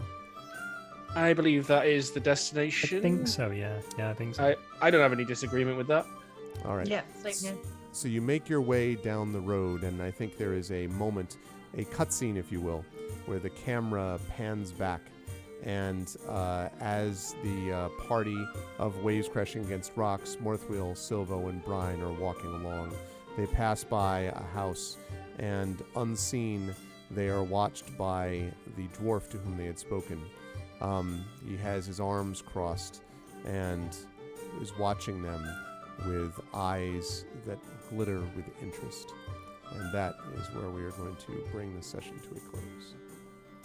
There's nothing I like better than putting out seeds, just things that people can do. You could also be like, hell with that. We got stuff to do, man. So we could do that as well. Good stuff today, everybody. I think there was a lot of fun shopping progress after what was a very kind of harried few sessions of running through this house and dealing with combat and everything else. So you have one more session of a little bit of shopping, doing whatever, before you head off to deal with this ship. And that's going to be fun to see. Also, as you're just gathering more information about Saltmarsh as a whole, so lots of little threads perhaps to pick up. I will start as usual at the, I guess, go back to my cams only file of the bottom right, so I'll go in reverse order. Ananda, Brian did a good job there with that Intimidate. I wasn't 100% sure, given some of the other roles Brian had today, whether or not that was going to be successful or not. But you did manage to get something out of Winston that you might not have gotten otherwise. And also, got a chance to chat more about the issues of Silvo, find out more about your party, etc. How did you feel about today's session? Where will the fine folks find you next? I always enjoy our sessions. I think that last intimidation roll is the first time I've rolled over 10 all day. Yes, I think that's right. I'm pretty sure it's the first time I've rolled over a 10. I was tempted to, I was like kind of semi-rooting, like could it be a critical fail? Just feel like it just, like fall on my scimitar whilst I'm trying to intimidate this halfling. No, I mean, ideally, I want to at some point kill someone with the fanciest armor that I can see, so I can get better armor. Oh yeah. Because I can't afford it at the moment, but but yeah, I think that there has definitely been some questions that have been raised. So Brian definitely wants to find out why that shield was being made. I mean, it was very pretty and she has no idea what the symbols mean, but she's subsequently been told that it's Prime Water's emblem. Yep. So I want to find out what that's about. But also what was going on with, oh God, what's his name? The guy shouting by the dock. Prime Water? Prime Same guy, right? It was the same guy, It was wasn't Prime Water, yeah. Yeah, I want to find out, because normally I would have thought, Brian would have thought that he's got minions who would sort out the day-to-day running of anything like that. So yeah, it's raised some questions for Brian.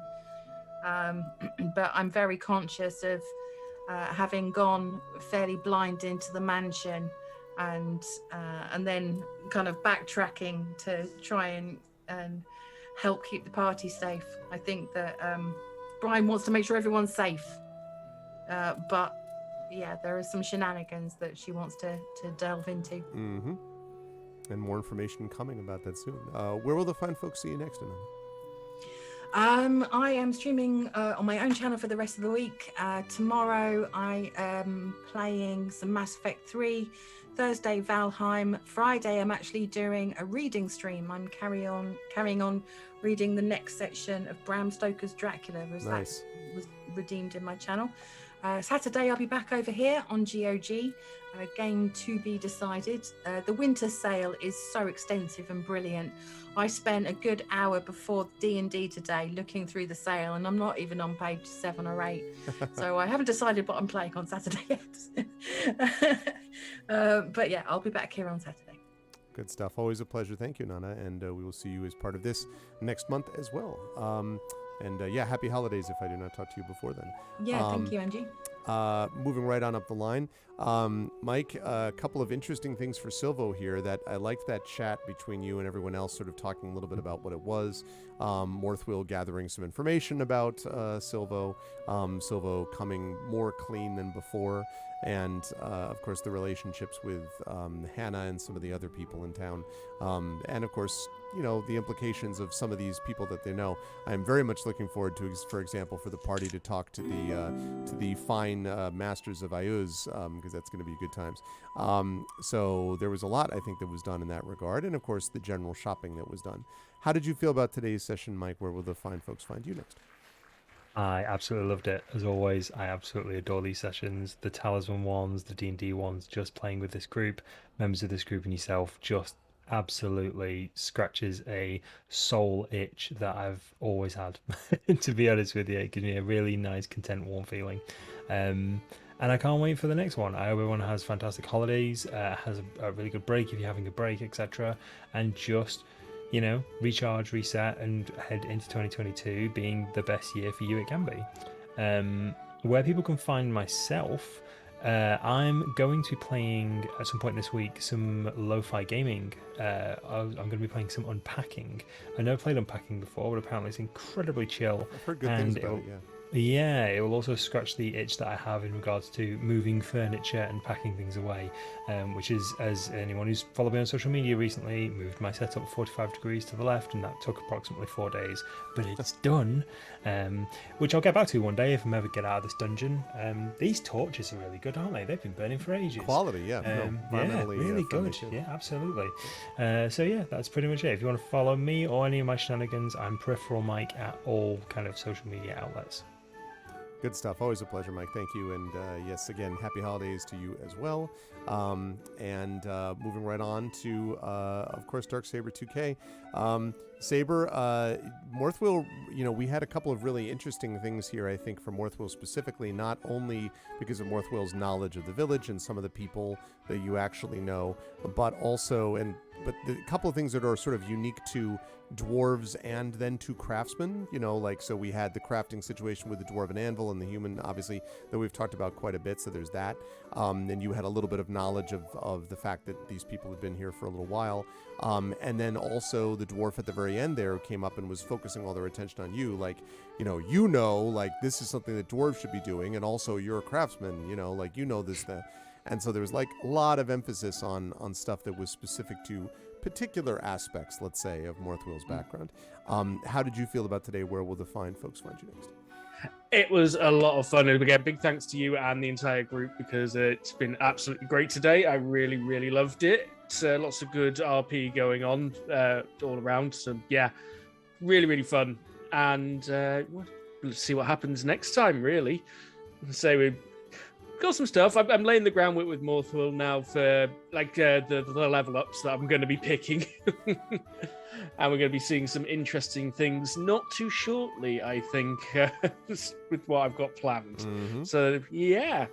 And I will be back here tomorrow. I'm probably doing the release stream for Flame Girl Hack and Splash Rescue, which is played it a little bit. It's pretty fun in the often underserved action firefighting genre. There's not too many of those games, but they tend to be pretty fun when they come around. I was going to say that heavily saturated genre of action firefighting. And I'll be back on my own channel on Thursday with either Persona 5 Royal or SnowRunner, and me and Pyron will be here this Sunday with Hammerting. We're going to carry on with our colony that we've been co-op building. I've never played a co-op builder before, and it was a lot of fun. Nice. That's cool. Yeah, I am. Look, I have to check out the VOD for that. I didn't have a chance to watch it last time. I'm going to be in DC on Sunday, but we will see. I will do the best I can to see the videos. Saber, happy holidays to you as well, and thank you, again for and everyone else for all the stuff with Dashboard and MoveBot, etc. over the course of the year. And last but certainly not least, Pyron, I know you're tired and that we got to rise up and out of here. I know it's been rough. Waves, I thought, had these interesting things. Particularly, I was having a lot of fun with you with the tattoo moving and your reaction being you just hissing at it like a cat, or in this case a bird. So that was fun to watch, and also the sort of things that Waves was able to define in terms of yes, I want to do some shopping, no, I don't want to have a separate weapon, Waves being very clear about the kind of fighter that Waves is and what stuff she wants to see was a lot of fun. How did you feel about today's session? Where will the folks find you next? I always say at the end of the session that I love them, and I always mean it. So same today. And I'll be back on Thursday with my regular slot. I'm not sure what I'm going to play yet. I'm hoping for the release of Trash Sailors, but that's also a multiplayer game, so I would need some support from somebody. I still have my unarmed playthrough of Morrowind on the back burner for whenever I don't know what to play. But there's also Cave Blazers, where you can actually wear a Santa costume in-game. And I could be the most murderous Santa ever, just slashing my way through this dungeon. It's like a little platformer, but whenever you kill something, there's just an enormous amount of blood just splattering the dungeon. What could be more holiday themed than, Yes, I thought that would be nice, like a little holiday themed platforming murderer Santa thing. Also because it's a really unknown indie games, and I always like to point those out, just like with Hammerting, which is so damn amazing. Then on Sunday with Saber, and maybe a third person if we can get somebody along. And so also Hammerting is in winter sale. Check it out, people. Seriously, it's a grand game. I was not prepared for how much there is in that game. So yeah, I don't know what I'm going to play on Thursday. I know what I'm going to play on Sunday. See you then. Good stuff, Pyron. Thank you. And one quick note. I have thoroughly enjoyed this group all year. I've really enjoyed playing with these folks. I'm really glad that we got Inada to join us for Saltmarsh and to be a part of this. And of course, last week with Chai a few weeks back with Chai and the rest of the crew, the other three here, for that. So it's been really enjoyable. Thank you. I am very excited to see what D&D with GOG will bring us in the year 2022. So happy holidays, happy Kwanzaa, happy Hanukkah, Merry Christmas, Happy New Year, happy Festivus, happy all the things for everyone who's here. Oh, Weihnachten! Yeah, that also. Yes, totally. And chat, can we get some love for our amazing players? Players, I will see you next year. And thanks, everyone. Good stuff today. Thank you so much, love. Thank you. Take care, everyone. Thanks a lot. See ya. Bye. And that, folks, is going to be that for us. Really enjoyed that quite a bit. And, you know, as I say, I have really enjoyed this crew. I've enjoyed being sort of watching them go through their stuff and kind of learn more things about this. And there's going to be just more coming as we go along here, as they learn more about this area, as there's more stuff to do within Saltmarsh, as they find out more about the various people that are involved and the potential, you know, threats and all that to them, and whom they can trust and who they can't and all that. There's just going to be a lot of good stuff there. So I'm very much looking forward to that. And chat, I want to give an extra thank you to you. I will, of course, be here the next couple of Tuesdays, but just from the D&D point of view, the rest of the month is going to be Solasta on this channel. So I do want to thank the GOG folks for having been so welcoming to the D&D that we've been playing on this channel over the last few years. We have a D&D audio podcast that Fleos has been editing of Storm King's Thunder, so you can catch up on that. We have the videos which Pyron has been editing of this very campaign, which you can catch on the GOG Comms Twitch channel's YouTube page, actually GOG's YouTube page. And of course, I have this as well on my own channel. And so thank you, chat, for having been a part of this. And definitely check out this stuff that's on sale. All of those things as part of the winter sale are good deals. You should do that. But thank you to everyone who has been a part of that.